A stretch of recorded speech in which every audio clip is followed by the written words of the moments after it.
Hello, Comment tu vas? très très bien et toi? Poil dans le timing, hein? Le Toujours, monsieur est très sérieux, hein? toujours. J'ai failli être à la bourre, moi, hein, par contre. Non, non, Comment j'étais tu là vas, Chris? il y a 10 minutes déjà. Ça va, c'est Ah, nickel. ouais, bien, ça va, ça se passe le reconfinement. Ouais, écoute, moi j'ai eu un très très bon premier confinement. J'étais en chômage technique, donc je l'ai passé à la maison. Il faisait beau dehors. J'ai Ouais, pu ouais, enfin apprendre des choses que j'avais pas le temps d'apprendre quand tu dois travailler tous les jours, etc.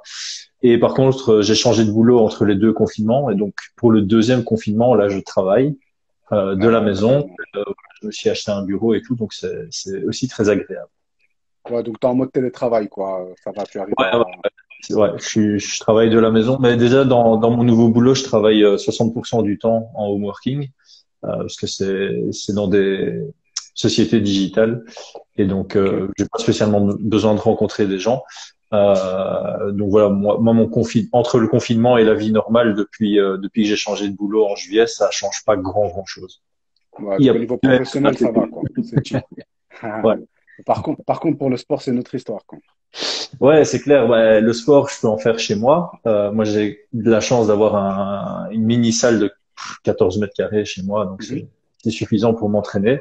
Par contre, ouais, je donne plus cours, quoi. Ouais, voilà, c'est ça. Et puis on va en parler au long du live, mais évidemment, toutes les autres casquettes que tu as, hein, je l'ai dit juste avant que tu arrives, que ça soit manager, enfin coach, voilà, ici tu viens de le dire, que ça soit même voilà, organisateur, parce que tu l'as été, et je sais pas, si tu vas nous expliquer un petit peu ce qu'il en est peut-être pour la suite, tu as peut-être des nouveaux projets, qui sait. Ouais. Et ben, tout ça, du coup, c'est clairement mis en stand-by là maintenant, ou est-ce que tu continues un petit peu à bosser malgré tout un Bah, peu en coulisses, quoi. ouais, très légèrement en coulisses, c'est-à-dire que avec les ratings, on donne des cours en ligne. Donc Brian s'occupe de donner les cours les mardis et jeudis d'ailleurs. Je crois que bah, ça vient de finir. Il donne de 18 à 19. Et moi, je m'occupe de donner cours le dimanche en visio. Donc à ce niveau-là, voilà, on travaille beaucoup moins que d'habitude. Et en tant que manager, voilà, la plupart de mes athlètes arrivent pas à s'entraîner correctement que pour obtenir des opportunités. Et de Ouais, toute façon, pour j'imagine. l'instant, il y a que des événements professionnels. Et moi, mes combattants professionnels, ben, j'en ai deux qui sont signés au Cage Warriors, donc voilà. Et pour l'instant, enfin, ils viennent de sortir de blessure, donc ils combattront pas Mhm. au prochain, mais probablement à celui d'après. Voir après, quoi. Et quasi tous mes autres combattants sont soit amateurs, soit trop débutants dans leur carrière professionnelle que pour aller au Cage Warriors, au Brave, au KSW, enfin, dans une des promotions qui est encore active, quoi. Ok, ok. Bah, écoute, on est déjà rentré dans des sujets, trucs. T'as vu, c'est fou, hein. On va Ouais, quand même on va quand même commencer par le début.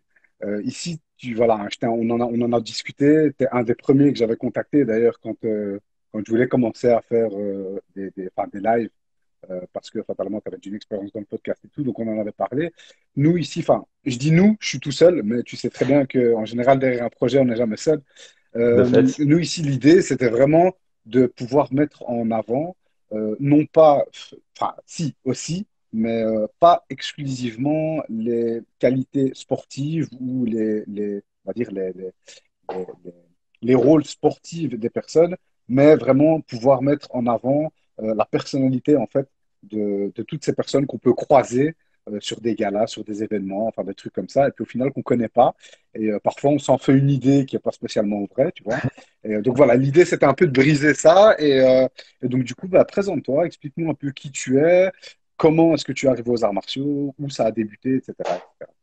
Ouais, alors c'est assez simple. Je fais toujours la blague. Je l'avais fait dans mon TED Talk aussi. Je suis arrivé dans les arts martiaux parce que à l'école, je me faisais un peu Un manipuler, peu on va dire. chahuté. Voilà, chahuté. Et donc, du coup, mes parents m'ont inscrit au karaté. Et après ça, ben, je me faisais chahuter à l'école et au karaté. Ok. Non, donc blague à part, maintenant mes parents m'ont forcé à commencer le karaté quand j'avais 5 ou 6 ans, quelque chose comme ça, vraiment dans le but de Ah, donc pouvoir me très tôt, quoi. défendre. Ouais, très très tôt. Donc à cette époque-là, je faisais, je pense, du basket et j'ai transité vers le karaté et le foot à côté. Bon, le foot m'aura pas aidé dans ma carrière niveau MMA, mais comme ça, vous savez tout. Donc j'ai fait du karaté de 6 à 13 ans. Et quand j'avais 13 ans, je devais passer la ceinture marron. Le problème, c'est que dans ce club-là, fallait avoir 16 ans pour passer la ceinture Ouais. marron. Donc j'ai fait l'examen que j'ai réussi et après j'étais face à un choix. Donc soit je restais encore 2 ans sans passer de grade et à l'anniversaire de mes 16 ans, j'allais recevoir la ceinture. Bah, soit j'arrêtais. Et forcément, ça me motivait pas. Enfin, le karaté et Surtout à cet âge-là, hein. tous les sports à ceinture, le jiu-jitsu, c'est un peu la même chose. Mhm. La ceinture, c'est la carotte au bout du bâton. C'est un des achievements.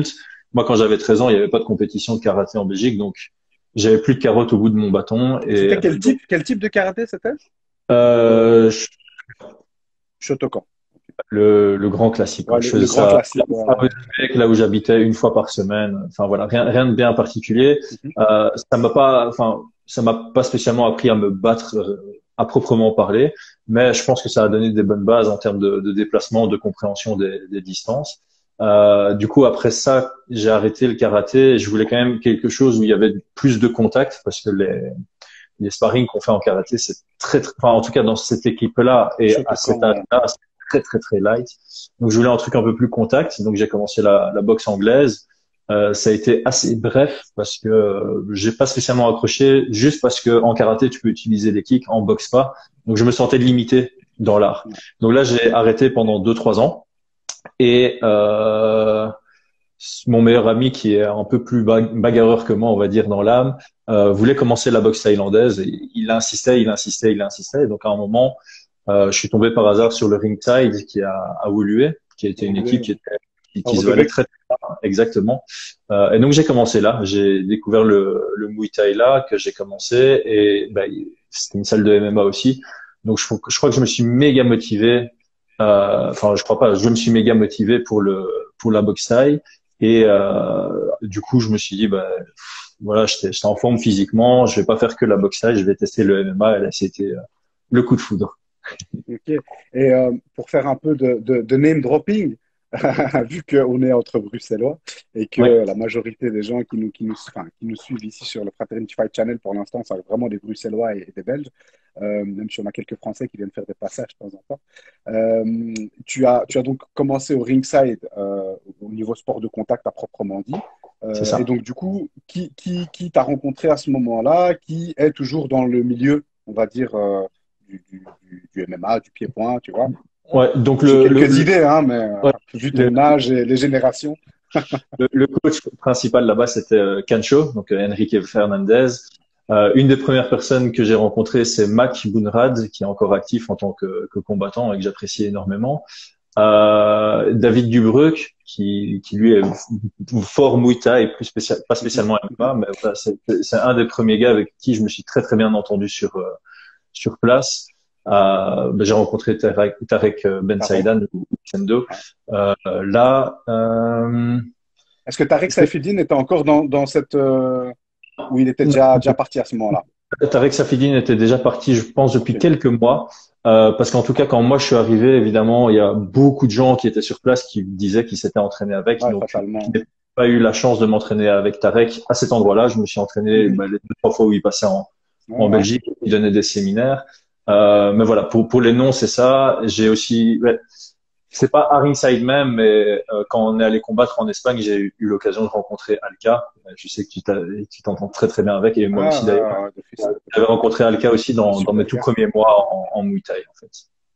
Et j'ai d'ailleurs vu, il y a pas longtemps, je suis tombé dessus. Bah, t'imagines bien, pour aller chercher des petites photos, pour faire mes posts, etc.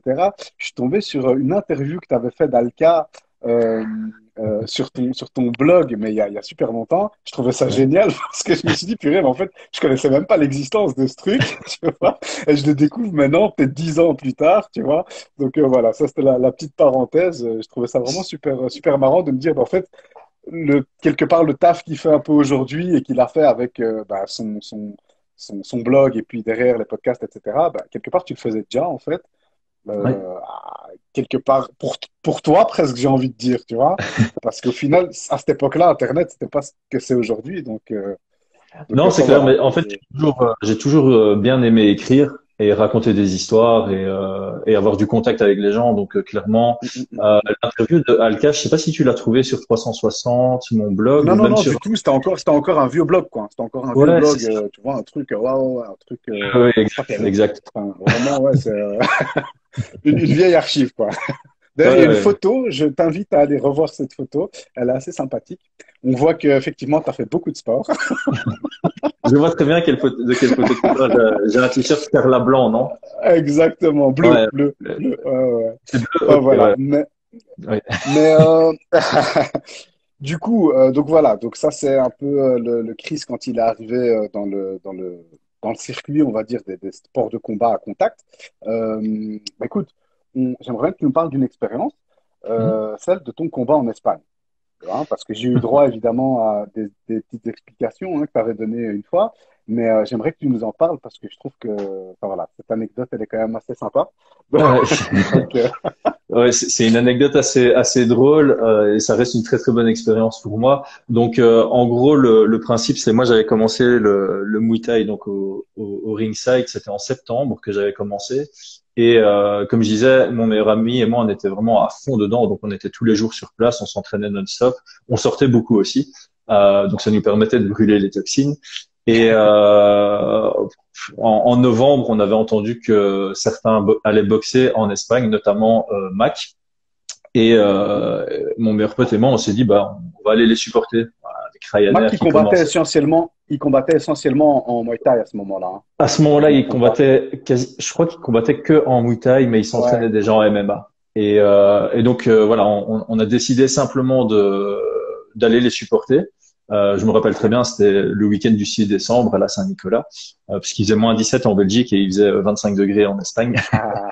Et l'avion pour y aller, c'était à 6 heures du matin, un vendredi. Et donc nous, on était sortis sur Bruxelles avec mon meilleur pote, on avait fait une nuit blanche et sa copine, qui est ma cousine, était venue nous chercher au You à 6 heures, enfin à 4 heures du matin et nous avait déposé à Charleroi. On était explosés, on était pétés. Je crois que je pourrais retrouver une photo de moi à l'aéroport à 6 heures du matin avec une canette de bière de 50 centilitres. Euh, donc on prend l'avion, on arrive sur place. Kancho, il va ailleurs, je sais pas où est-ce qu'il va, mais en tout cas, tous les combattants et mon meilleur ami et moi, on va dans un restaurant pour manger. Et là, il y a Kancho qui m'appelle pour dire, ouais, il y a Hicham qui devait venir avec nous pour combattre. Il avait pas pris sa carte d'identité. Du coup, il était bloqué à l'aéroport et c'était un classe B. Et donc, il m'avait proposé de le remplacer. Mais moi, ça faisait que deux mois que je faisais du Muay Thai, donc je connaissais pas, moi, classe B, classe A. Kancho me disait, ouais, c'est aussi un débutant, t'inquiète. Enfin, voilà. Kancho, il a toujours cette idée de magouille. Moi, j'étais bourré, donc j'ai accepté. Euh, j'ai accepté sans trop réfléchir et donc je combattais le lendemain. Donc, il faut savoir que moi, j'étais pas du tout prêt. J'avais jamais fait de sparring. Euh, Ah, même du et sparring, t'avais jamais fait? non, j'avais même pas osé en fait. Les deux trois Ah, fois où on m'a d'accord. proposé de faire du sparring, je refusais parce que ça me faisait peur. Mais là, comme j'étais bourré, ça me faisait pas peur. Et donc bah ouais, le lendemain, je devais combattre. C'est la première fois que je combattais vraiment. Donc j'avais déjà fait des sparring en karaté et c'est tout en fait.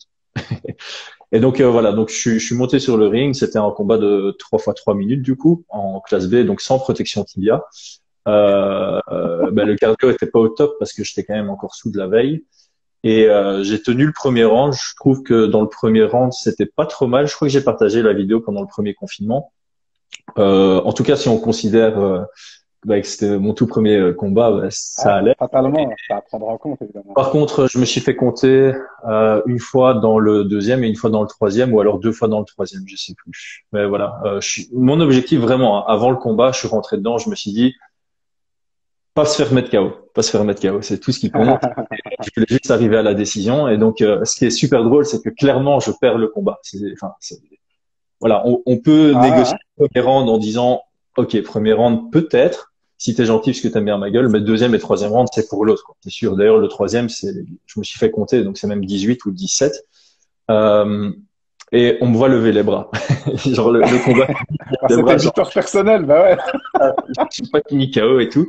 Et j'avais pas dit Objectif à mes atteint. parents. Ouais, c'est ça. Et alors, pour finir l'anecdote, j'avais pas dit à mes parents que j'avais combattu parce que eux, à ce moment-là, ils étaient encore forts contre les sports de combat et tout. Ils avaient peur pour moi. Donc je leur avais pas dit que je combattais. Et après le combat, j'ai appelé mon père pour lui demander s'il pouvait m'amener des béquilles à l'aéroport quand il venait me chercher, parce que je boitais des deux jambes. Le gars m'avait low kick ma vie pendant tout le combat. Eh ben.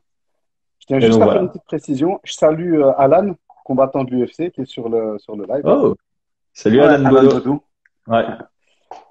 Bah écoute, anecdote, je suppose que tout le monde s'est fait plaisir avec cette anecdote, parce que moi perso, quand je l'ai entendu, bah voilà, évidemment, je n'ai pu que trouver ça monstrueux, parce que voilà, tu te dis, quand tu sais le stress que certains ont, tu vois, pour un premier dé, tu vois, tu te dis débarquer comme ça et puis aller sur un classe B, enfin voilà. Il y a eu d'autres expériences au niveau compétition, ou bien est-ce que c'est quelque chose qui t'a pas plus beauté que ça?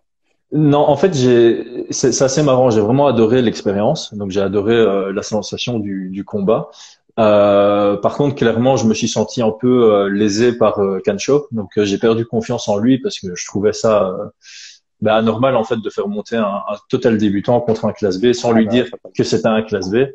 Donc, j'ai continué à m'entraîner là-bas et en fait, chaque fois qu'il me proposait des combats, ça sentait. Enfin, je crois que le week-end d'après, il me proposait de combattre contre un gars qui faisait 95 kilos. Et comme tu l'as dit, tu as vu une photo de moi à ce ah moment-là. ouais, ouais, ouais. Ah, t'étais loin d'être à 95, ah ouais, ça c'est clair.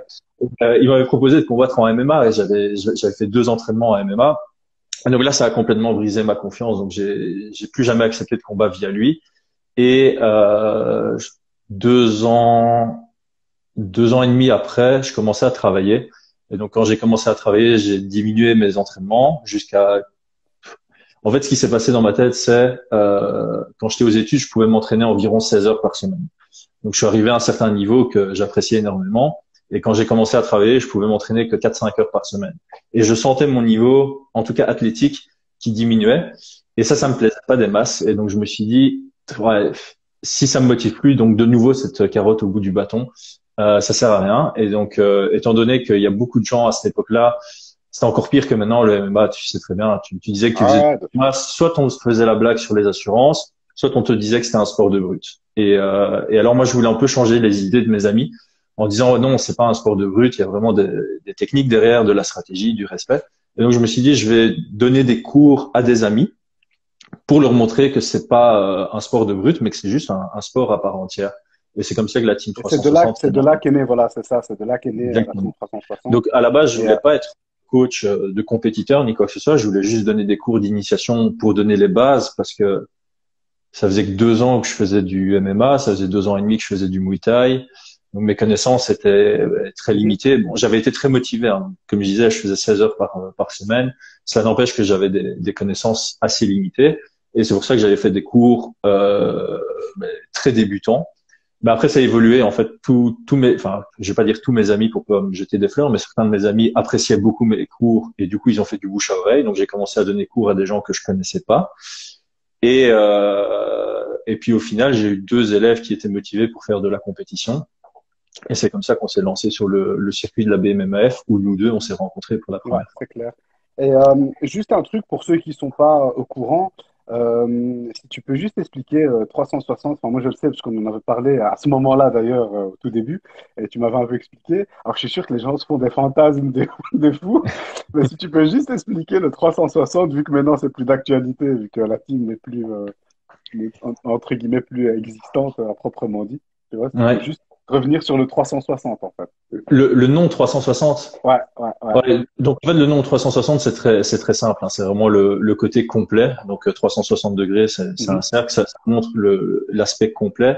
Et pour moi le MMA c'est le sport le plus complet qu'on puisse trouver sur le marché des sports. Donc c'est simplement pour qu'on peut montrer cet aspect complétude du sport. Et en même temps j'ai appelé ça d'abord Team 360, ce qui s'est transformé en Project 360.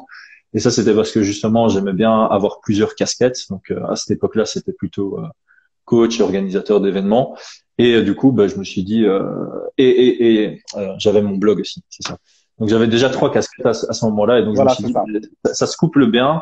Il y a le côté complet du sport et il y a le côté complet du fait que je me donne plusieurs rôles dans ce milieu-là. Ok.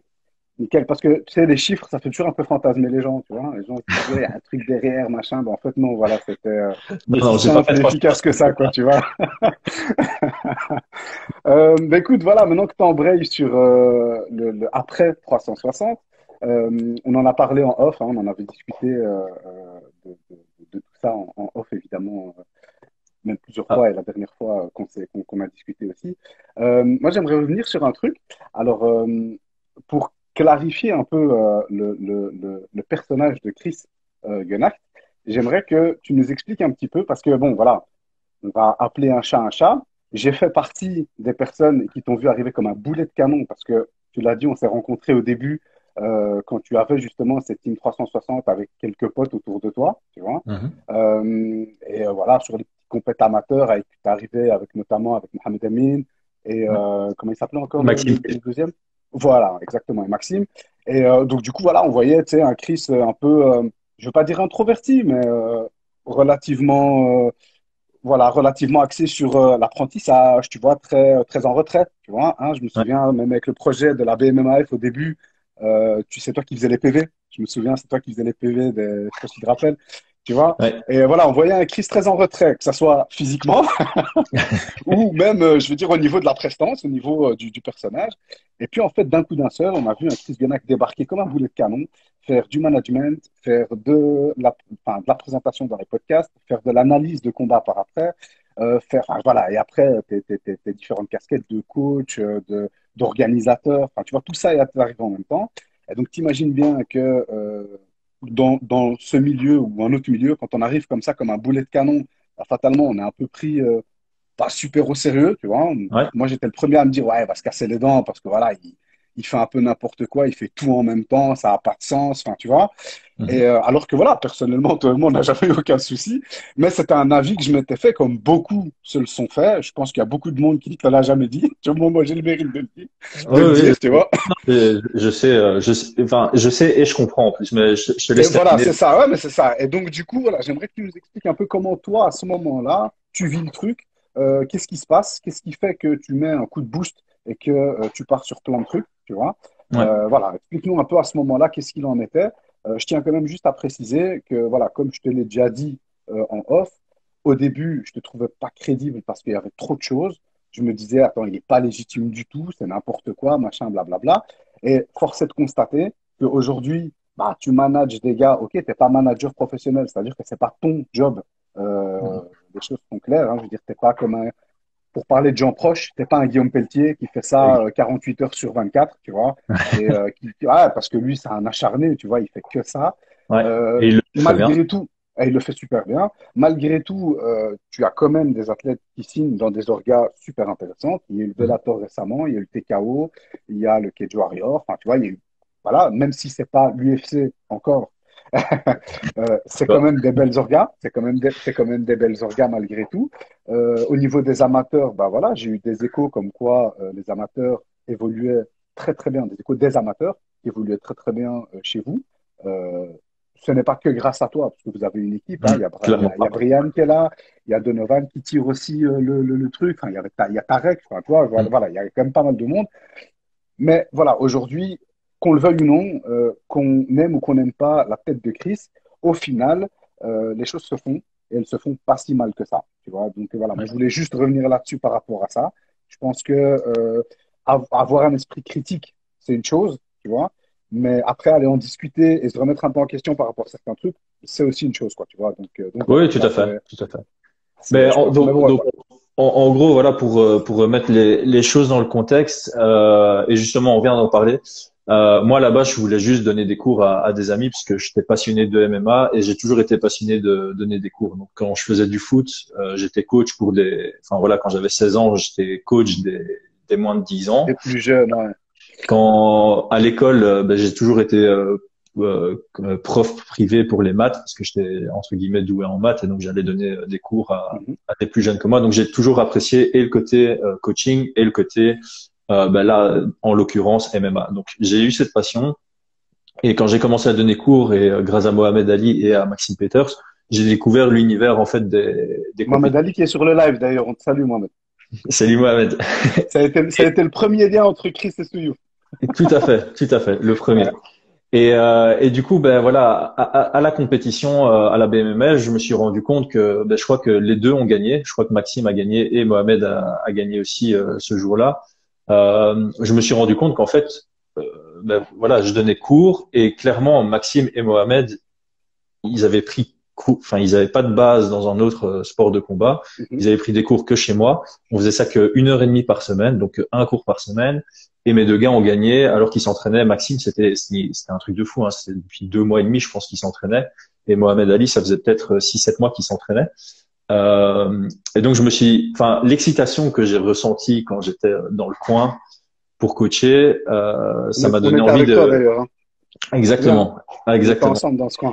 Ouais. Et j'ai adoré, enfin j'ai adoré cette expérience et donc je me suis dit il faut que je développe ça, il faut que j'aille plus loin là-dedans et comment le faire? Ben je vais juste planter des graines un peu plus partout. Donc c'est là où j'ai décidé de commencer à écrire mon blog pour essayer de faire connaître un peu plus le MMA et en même temps ben, pour me faire une petite place supplémentaire dans le MMA. Je suis allé voir Ludo, je lui ai demandé si je pouvais m'investir dans la BMMAF et principalement en tant que juge. Je commençais à regarder, j'ai regardé tous les UFC, mais en backtrack, quoi. Parce que moi, le premier UFC que j'ai regardé, c'était le 72, je pense. Et du coup, j'ai regardé du 1 au 71 après. J'ai regardé tous les teufs. Enfin, je me suis investi à 100%. Et c'est clair que j'ai toujours, peut-être plus maintenant parce que je suis un peu plus mature, mais à ce moment-là, j'avais quoi, 22, 23 ans peut-être.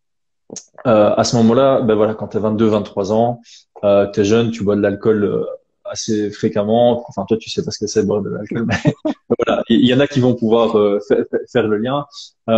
J'étais assez vite grande gueule, on va dire. J'aimais bien enfin voilà, j'aimais quand j'ai une personnalité extravertie de base, donc ce qui veut dire que quand je vais sortir en boîte ou quoi, j'aime bien avoir l'attention sur moi.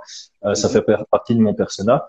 Et donc ben voilà, clairement, je me suis imposé dans le milieu du MMA en me survendant et clairement j'étais pas du tout légitime dans certaines positions. C'est-à-dire que en tant que coach, ben, peut-être que ma façon de communiquer sur Facebook c'était un peu la façon de communiquer dans le coach professionnel parce que c'est ça que moi je voyais sur les interviews UFC, etc. Alors que j'étais seulement capable d'amener des combattants de zéro à novice. Et clairement, à cette époque-là, j'aurais pas pu faire mieux que Mohamed Ali s'il restait chez moi, jamais il serait passé novice plus ou amateur à ce Mhm. moment-là. Donc clairement, je prenais une place que je ne méritais pas encore, mais j'ai toujours eu une personnalité de me mettre en difficulté. C'est-à-dire que pour moi, par exemple, si je travaille dans une société et que je veux la place de manager au-dessus, avant d'être manager, je vais déjà faire les tâches que le manager doit faire pour prouver que je mérite la place. Et aussi pour me forcer à apprendre le plus rapidement possible.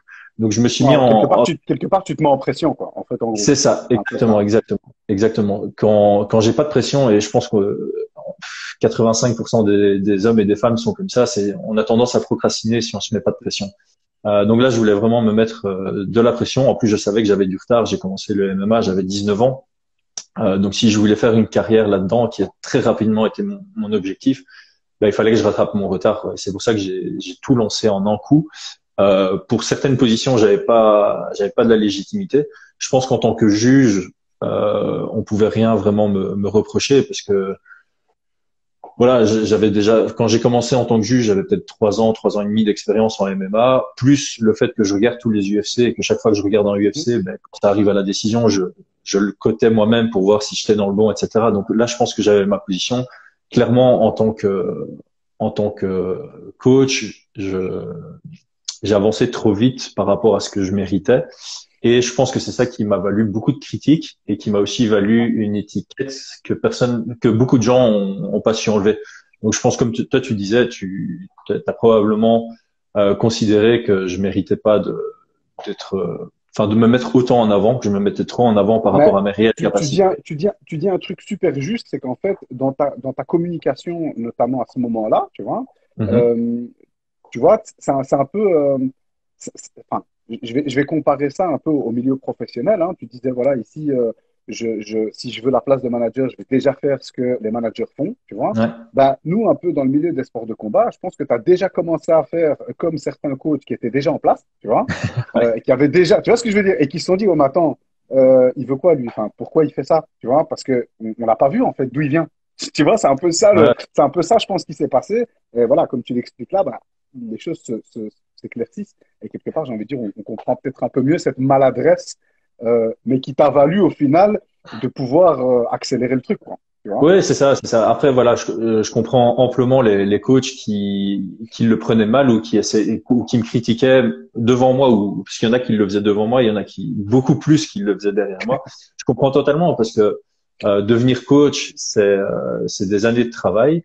Il y a certains coachs à cette époque-là qui avaient investi 10 années de leur vie pour en être là où ils en étaient. Et puis t'as un petit connard qui arrive et qui communique sur Facebook comme Ah s'ils non, avaient c'est leur clair. coach. Et puis, ce qu'il y a aussi, c'est que, enfin, nous, en tout cas, moi personnellement, hein, à titre personnel, je parle pas pour mon frère ou quoi, mais moi personnellement, je l'ai vécu un peu comme ça aussi. C'est que je me suis dit, attends, nous, ça fait quand même quelques années là qu'on est en train d'essayer d'aiguiller des gars, etc.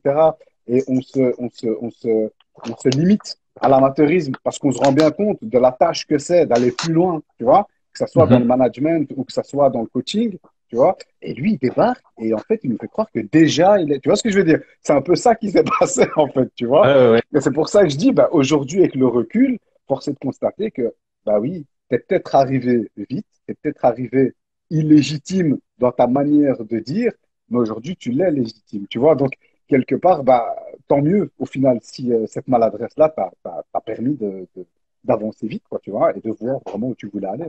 Ouais, et après il y a aussi un truc, c'est que se sentir illégitime, je le savais que je l'étais. Donc j'étais totalement conscient de ça et même il y a 3 ans, j'ai failli arrêter de coacher après la défaite de Grit au TKO. Ah ouais? Parce que oui, je me suis senti impuissant dans son coin en fait. Ah, Je voyais le combat et j'arrivais pas à donner les bonnes instructions selon moi. Et donc quand j'ai fait un peu de rétrospective, je me suis dit je suis arrivé trop loin. Donc c'était pas la première fois que ça m'arrivait dans ma carrière. Et ben voilà, il y a plusieurs personnes qui par la suite m'ont rassuré. Il y a un TED Talk qui m'a beaucoup pour ceux qui savent pas, les TED Talks c'est des conférences très très connues. Il y en a un qui est ultra regardé et qui est justement un peu sur la confiance en soi qui explique fake it till you make it. Donc ça veut dire, ben, c'est exactement ce que j'ai fait en fait. J'ai fake que j'étais un coach mhm. pro jusqu'à devenir légitime dans cette position-là. Et donc oui, clairement, voilà, la plus grosse transition que j'ai faite, c'est quand j'étais de la team 360 vers Red Kings. Je suis clairement passé de coach novice à coach pro. Je veux dire, j'ai, j'ai, j'ai- j'avais pas du tout le niveau de coacher des pros. Et du jour au lendemain, Brian m'a contacté. On a fait un court test, ça s'est très bien Je vais te passé. laisser, je vais te laisser faire le live parce qu'en fait, tu passes d'un sujet que je voulais traiter à un autre sujet que je voulais traiter dans le bon ordre. Donc, moi, je te laisse. Ça. Non, mais écoute, franchement, c'est top parce que je voulais justement que tu développes ce passage de la Team 360 au Red Kings avec des mecs qui aujourd'hui sont sur les Cage Warriors, des Ouais. KO, etc. Et on salue Fernand, Fernand Lopez Ouf, qui est sur le live aussi. énorme. Il y a des personnalités, c'est différent. Grand monsieur.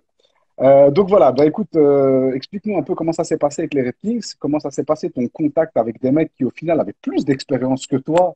Ouais. Hein, je parle de Donovan par exemple ou de Brian, Tous, qui avaient clairement, ouais, mais surtout en fait. Donovan et Brian parce que c'est vrai que voilà, c'est quand même des gars qui aujourd'hui bah, enfin, Au plus haut niveau je veux dire, européen, ouais, sont on au peut. plus haut niveau européen et sont même, moi je trouve, par rapport à certains combattants et par rapport à un certain niveau à l'UFC, pourraient être, tu vois, légitimes dans certaines cartes, etc. Enfin, voilà. Donc, comment est-ce que tu as vécu le truc avec eux, tu vois? Est-ce que le fake que tu étais, c'est un peu remis en question à ce moment-là, ou est-ce que justement, bah, ça t'a aidé à te transcender, quoi? Mais donc encore une fois, ça revient un peu à ce que je disais avant. Donc c'était une étape pour moi qui m'a permis de me mettre la pression de nouveau. Donc du jour au lendemain, je passe de coach novice à coach pro parce que clairement, je suis arrivé chez les Red Kings. Je sais plus te dire quel mois, mais 3 mois plus tard, je coachais pour la première fois un professionnel, à savoir Brian au BCMMA, En et donc Angleterre, hein. ça en Angleterre, près de Londres. Et donc juste pour parler de la transition, c'est super drôle. Brian m'a repéré via mon blog. Donc il me connaissait pas de base. Enfin, on se connaissait vite fait parce qu'il avait combattu sur le tout premier événement que j'avais organisé, Ikusa, j'avais organisé ça avec Alka et Ilmaz. Ilmas, ouais, Persona. Euh, donc ouais, il m'a repéré via mon blog. Donc sur mon blog, je faisais des analyses de combat, principalement des pré-analyses et des post-analyses, et il m'a contacté en disant ouais, est-ce qu'on peut aller boire un café? Moi je me dis, enfin je voyais qui c'était, mais je me dis pourquoi il me contacte, pourquoi il veut boire un café. Donc je savais pas pour quelle raison il voulait qu'on aille boire ensemble. Donc on est allé boire, lui un café, moi une bière. Et là, il m'a parlé de son projet. Donc, il venait de partir de Shox pour ouvrir Red Kings. Et le souci, c'est que c'était que des combattants. Donc, eux, ils étaient que des combattants. Ça tournait bien aux entraînements. Le problème, c'est que quand tu es concentré sur ton combat, tu sais pas te concentrer sur donner cours. Et donc, ils étaient dans une situation où Uriel, Robin et Brian avaient Donovan. tous les trois en combat. Non, Donovan nous a rejoint un peu Il plus n'était tard. pas encore OK. Il a après, ouais, quelques semaines après moi. OK. Et, euh, et du coup, bah voilà, il cherchait en fait un coach, une personne pour superviser. À la base, il n'a pas utilisé le mot coach, il a juste dit plutôt coordinateur. Donc, Ouais, un encadrant, quoi. Un encadrant, quelqu'un qui va vraiment venir mettre un et cadre. ce mot m'a bien plu parce que je me suis dit voilà, moi coach pro, j'ai pas spécialement les compétences pour. Par contre, encadrer, je suis capable de le faire. Je suis capable de venir et structurer le cours. Je suis capable de faire une programmation d'entraînement et je suis capable de chercher des combats. Donc voilà, on a fait un court test, ça s'est très très bien passé. Je t'avoue que je l'avais préparé pendant 3 heures, quels exercices j'allais faire, etc. pour m'assurer de bien passer aux yeux de professionnels, parce que je crois que Juste, j'avais eu Chris, 4 pro avant, ouais. excuse-moi, je te coupe, excuse-moi, juste, je regarde le temps et je sais que les lives sur Instagram sont limités dans le temps. Donc, une fois que ça coupera, tu Ouais, vois, je réouvre un nouveau live et on repart sur ce ouais, que bien c'était sûr, en effet. bien sûr, Comme bien ça, sûr. il n'y a pas de stress. Et donc ouais, j'ai commencé comme ça. Le cours s'est bien passé, donc Brian m'a proposé de continuer à encadrer. Et puis j'avais aussi comme rôle de lui trouver un combat parce qu'à ce moment-là, le sien avait été annulé, je pense. Ah non non, en fait, on est allé boire le café. Il combattait 2 semaines après en Suisse, et puis j'ai fait le court test juste après. Et donc j'ai cherché un autre combat et j'ai trouvé le combat au BCMMA qui était 3 mois plus tard. Et donc là, on a commencé à parler game plan. C'est la toute première fois de ma vie que je devais établir un vrai game plan. J'en faisais déjà hypothétiquement pour les combats Ah, UFC sur mon blog, mais là, c'était très réel. Et donc, ouais, 3 mois après, je devais aller le coacher dans un combat qui avait de l'importance pour sa carrière, donc beaucoup de pression. Et ça s'est super bien passé, en fait. Donc, encore une fois, les sensations sur le côté de la cage étaient très bonnes. Il y avait Robin à côté de moi qui pouvait se concentrer sur une partie du coaching, moi sur l'autre partie du coaching. Il a gagné le combat, ce qui est au final le meilleur indicateur. Et donc là, ça m'a encore plus donné un coup de boost, et c'est là où je me suis dit, bah, je vais devenir et manager et coach pro, et m'assumer dans cette position-là. et la demande de Brian à ce moment-là, est-ce que c'était on veut quelqu'un qui nous encadre et nous trouve des combats, tu vois, ou est-ce que c'était juste, voilà, on veut quelqu'un qui nous encadre et alors le fait de trouver des combats, c'est venu par toi, tu vois? Est-ce que c'était toi qui as amené ça ou est-ce que c'est une attente que Brian avait Euh, je t'avoue, je sais plus si c'est venu proactivement de moi ou si c'est lui qui a demandé à ce que je m'en occupe. Mais dans tous les cas, ça a été très rapidement accepté. Donc si c'est lui qui m'a demandé, Ouais, j'ai ouais, dit oui voilà. directement. Si c'est moi qui ai Ouais. proposé, clairement il a dit oui directement. Je t'avoue que je me souviens pas de ce détail, mais je crois que quand je suis arrivé, ouais, il me disait qu'il cherchait des combats, et puis je demandais simplement c'était quoi le processus pour chercher des combats. Puis il m'a dit, bah, on envoie des mails aux organisateurs qu'on trouve sur Internet. Et puis là, je me suis dit, bah, Tu vois, je, tu fais encore une transition, tu fais encore une transition que j'allais faire, mais je te dis, hein, je vais finir par partir, hein. là, en même temps, Non, parce que j'allais justement te demander, j'allais te dire, mais toi qui n'es pas du tout, je veux dire, tu n'as pas été combattant pro et donc du coup, tu ne sais absolument pas comment contacter. Est-ce que tu savais déjà ce que c'était qu'un matchmaker? Est-ce que, enfin, tu vois, toutes ces choses-là, est-ce que tu les connaissais ou est-ce que justement tu les as apprises? Bon, ici, tu me dis que c'est un peu Brian qui t'a un peu aiguillé. Je suppose que comme tu avais organisé un événement, tu avais déjà ouais. aussi peut-être une petite idée de quoi, comment, mais est-ce que ça, c'est des connaissances que tu as prises à ce moment-là de justement ces combattants-là qui avaient plus d'expérience, ou est-ce que bah voilà, tu t'as été un peu enfin, tu vois, t'es arrivé au feeling et Ouais, t'as envoyé des mails. vraiment au feeling. Donc c'était un peu avec du bon sens et apprendre sur le tas. Donc ce que j'ai fait, c'est je suis simplement allé sur le profil de Ludo, je pense, sur Sherdog. Puis j'ai regardé toutes les personnes contre qui il avait combattu. Puis j'ai regardé tous les combats, enfin j'ai regardé ces personnes-là contre qui ils avaient combattu et j'ai pris tous les noms d'événements sur lesquels je tombais. Et puis via le nom d'événement, après je tapais ça sur Google, j'essayais de trouver une adresse mail et j'envoyais des mails. Donc pour être honnête avec toi, parce que je me souviens très bien, j'ai envoyé 58 mails le premier soir. Justement pas, j'étais occupé pendant 6 heures, j'ai envoyé 58 mails le premier soir. J'ai eu que des réponses négatives. Parce que ben voilà, Brian était à 3-1 à ce moment-là. On parle de ça il y a 5 ans ou 4 ans, il y a 4 ans. Donc à ce moment-là, voilà, un petit Belge à 3-1, t'as pas trop envie de payer son déplacement, sa prime, etc. T'as pas de retour sur investissement sur un gars comme ça. Et au final, je pense que j'ai continué à envoyer des mails pendant toute la semaine et je crois que c'était environ le 70e mail où j'ai eu une réponse positive de Jack Mason, un ancien combattant de l'UFC, qui organisait le BCMMA. Et puis, en fait, moi, c'est vraiment la première fois que je communiquais avec un promoteur à proprement parler. Et mais bon, après, voilà, c'est juste parler, quoi. Il y a rien de chinois, il y a rien de compliqué, c'est juste parler poliment. Voilà, mon anglais est assez correct. J'ai toujours écrit, enfin, je travaille dans le milieu de l'entrepreneuriat, donc t'écris à des clients, t'écris à tes collègues. Avoir une Et puis, communication structurée, ça va, tu vois, je c'est pense que naturel. il y a aussi enfin, voilà, une particularité qui t'est propre. Euh, tu me l'avais expliqué il y a très longtemps d'ailleurs, au moment de la BMMAF. Tu dis, mon anglais est pas mauvais. En fait, en gros, l'anglais, tu le parles depuis tout petit, quoi. Si je Ouais. me trompe Euh, pas. en fait, ma Voilà. toute première copine, ouais, c'est ça, ma toute première copine était autrichienne et donc à partir de 15 ans, je parlais anglais tous les Voilà. jours. Et donc c'est pour ça que j'ai pris un peu d'avance parce que c'est clair que le système éducatif en Belgique pour l'anglais est pas tip top et on n'a pas beaucoup de Belges francophones qui parlent bien anglais. Mais voilà, moi j'ai été clairement aidé par cette relation et puis par le fait que je déteste regarder des films doublés. Donc depuis que j'ai 14-15 ans, je regarde aussi tous les films en VO. T'apprends comme ça au final.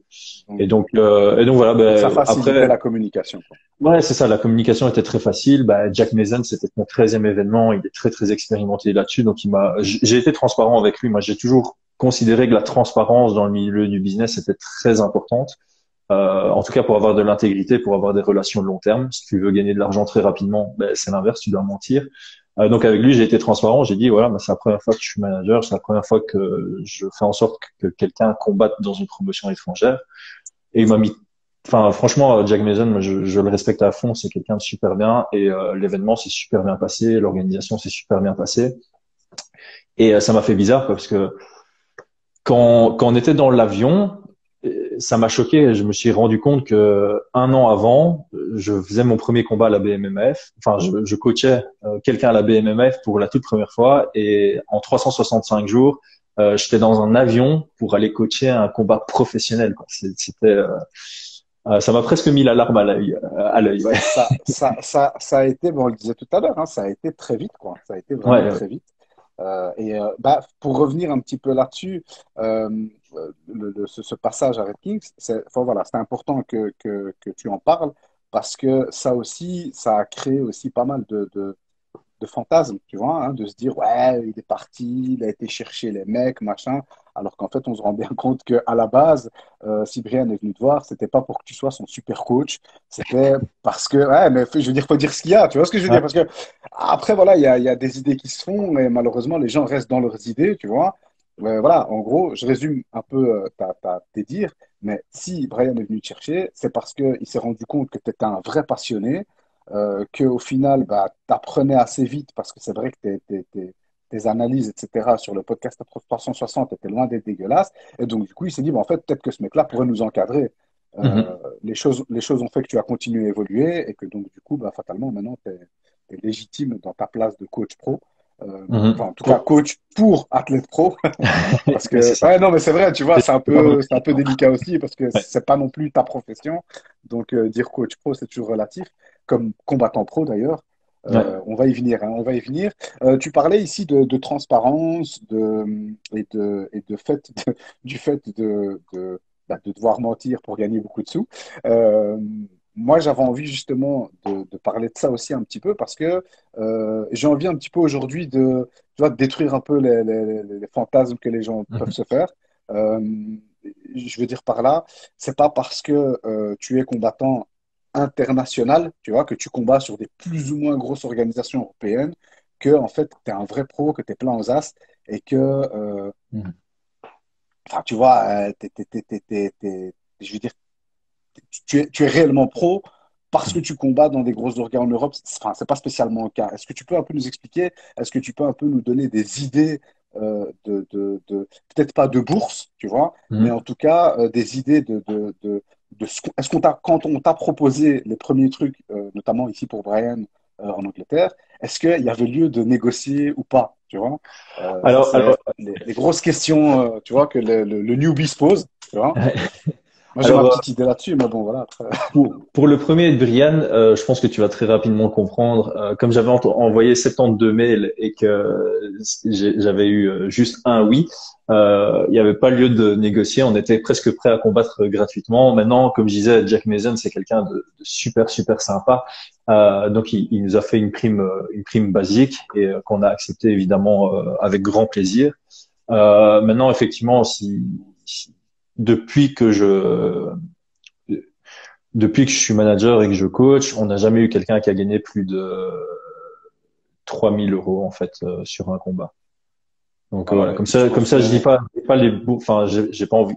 Je suis transparent, mais par contre là, ça touche, ça touche mes ah ouais, combattants. Et il y en a certains qui veulent pas être transparents là-dessus, mais voilà, comme ça, tu sais que ah la bien sûr, bien sûr, bien sûr. promotion qui nous a payé plus de 3 000 € pour le combat. Après, j'ai toujours dit, c'est aussi aux combattants à se trouver des sponsors, etc. Mhm. Donc ça permet de gagner plus. Et puis voilà, à partir d'un moment, quand tu combats dans une belle promotion, tu peux aussi donner des cours privés parce que tu as une certaine crédibilité. Ouais, bien sûr. Donc Il y a tous les à côté, ça c'est évident. ouais, Ça c'est ouais, évident. ouais. Mais ici c'est super. Franchement, je te remercie d'ailleurs de. Voilà, je te l'aurais pas demandé parce que j'ai pas envie non plus de te mettre en porte-à-faux par rapport à ça. Maintenant, c'est bien que tu en parles, tu vois. Mhm, Parce que, tu sais, on parle beaucoup de pro-pro. Enfin, ici, début de semaine, là, j'en parlais justement sur le podcast de Fight Time avec Fouad et Sam. et Samy, C'est un ouais. peu comme, c'est un peu comme, c'est un peu comme par exemple, les black belts en jiu-jitsu brésilien.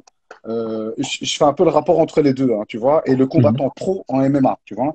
Tu as ouais, des combattants pro en MMA, parfois même qui sont champions ou machin ou tout ce que tu veux, alors qu'en réalité, parfois ils sont jamais sortis de la Belgique, tu vois, qu'ils ont pris en prime pas plus de 300, 400, 500, à la limite peut-être 1 000 € si vraiment, tu vois.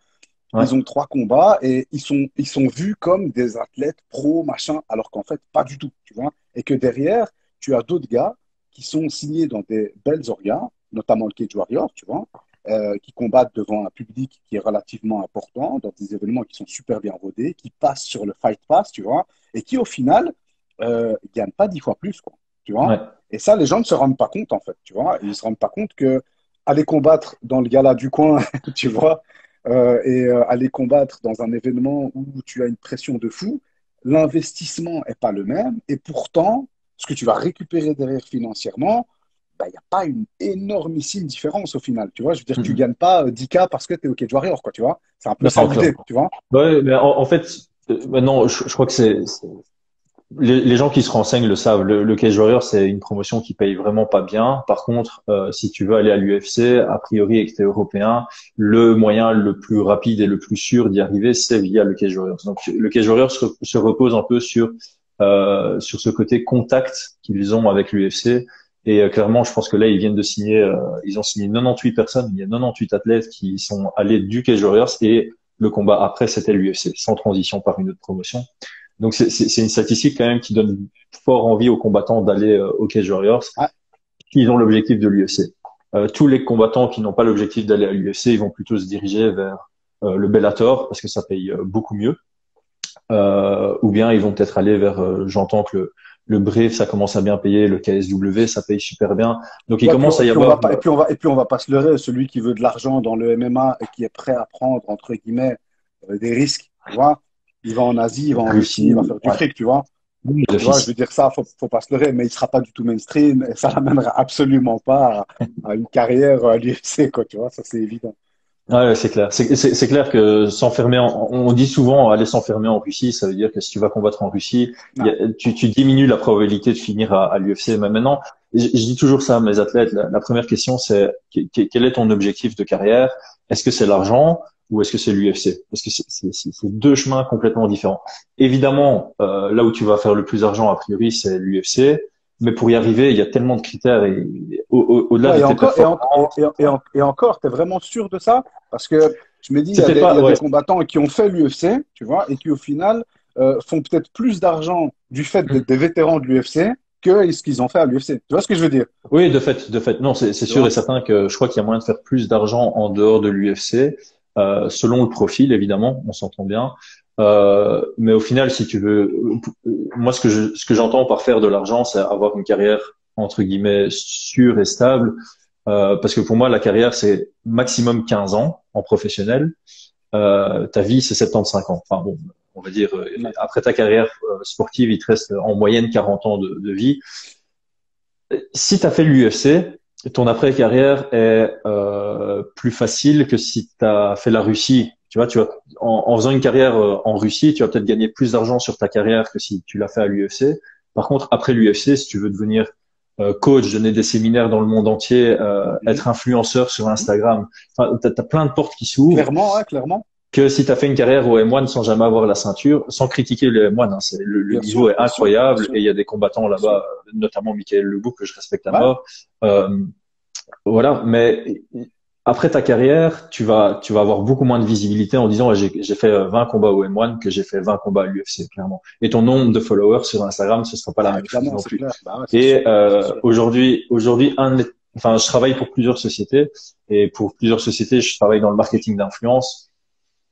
Une fois que tu as 10 000 followers sur Instagram, ta vie, elle est faite. Hein. Je te le dis, si, allez, 10 000 peut-être pas, mais dès que tu arrives à, si tu as 100 000 followers, tu es riche. Ta vie, elle est faite et elle est bien faite. T'as ta villa, tu peux avoir plusieurs maisons, tranquille. Donc, si tu fais une carrière à l'UFC et que bah, tu fais une dizaine de combats là, d'office, tu dépasses les 100 000 followers sur Instagram, Mhm. il n'y a plus rien. Ah non, c'est clair, c'est clair. Ah non, c'est sûr, c'est vrai. Ça fait une espèce de retraite et c'est vrai qu'au final, bah, c'est au-delà de l'UFC, il y a quelque part ce que l'UFC va t'apporter après tes combats, en fait, plus Mhm. que ce que ça va t'apporter pendant. Ah ouais, Donc, clairement, tu, clairement. tu disais tout à l'heure, mais je pense qu'on va devoir switch, ah non, on a encore 5 minutes. Euh, tu disais tout à l'heure, donc quand des combats, enfin des combattants, quand des combattants arrivent à la fin de leur carrière amateur ou même qui débarquent chez toi et qui sont débutants pro, euh, tu leur poses la question par rapport à leurs ambitions et par rapport à leurs projets. Ouais. Est-ce que tu vas à l'UFC ou est-ce que tu veux faire de l'argent? Est-ce que tu leur poses d'autres questions? Est-ce qu'il y a vraiment d'autres questions types, tu vois, que tu vas Mhm. poser au combattant pour pouvoir en faire un profil et voir un petit peu vers quoi tu vas aller avec lui? C'est ça. Ben, en fait, pour moi, le plus important, c'est l'athlète doit lui-même savoir ce qu'il veut. Donc, il y a certaines personnes, quand je leur pose la question, ils savent pas. Et donc, pour moi, le premier travail qu'ils doivent faire, c'est savoir ce qu'ils veulent faire de ce sport. Donc, tu peux. Enfin, moi, j'ai plusieurs élèves. C'est, ouais, je veux juste faire du sport et jamais combattre. Très bien. Maintenant, pour tous les compétiteurs et tous ceux qui viennent chez moi en me disant, parce que tu l'as certainement, hein, des gens qui viennent chez toi, mon rêve, enfin, pas mon rêve, mais je vais aller à l'UFC. Tu les vois Ah, 2 semaines, après ils viennent ah pas. non, bien sûr. Pour moi, c'est une question très importante à poser à un athlète. Et donc, oui, effectivement, moi, ma première question, c'est ta vision long terme, qu'est-ce que c'est? Donc, quel est ton objectif final? À quel moment de ta carrière sportive tu te dis, I made it, enfin, où je suis content, je peux regarder en arrière, mon bonheur est atteint par rapport à ma carrière professionnelle? Ça, c'est la première question. Sur base de la réponse, je fais un step back sur tout ce que la personne est prête à faire pour arriver à cet objectif. Donc clairement, si l'objectif c'est l'UFC, ben, il faut que je sache si le gars est prêt à travailler à mi-temps plutôt qu'à plein temps. Il faut que je sois au courant si le gars est prêt à faire des efforts sur la nutrition, sur se renseigner, sur regarder tous les combats, parce que pour moi, tu sais pas arriver au plus haut niveau si t'es pas fan de ton propre sport. Et si t'es fan de ton propre sport, t'es capable de regarder des combats. Alors je sais que je me trompe. Il y a certains gars à l'UFC qui regardent pas de combats, mais pour moi c'est des grosses exceptions. Tu apprends en regardant, et même si tu l'apprends pas consciemment, tu l'apprends inconsciemment. Donc voilà, il y a plusieurs petites questions comme ça, mais les questions dépendent vraiment de comment vont la discussion. J'en ai pas entre guillemets, je n'en ai pas des pré-planifiés.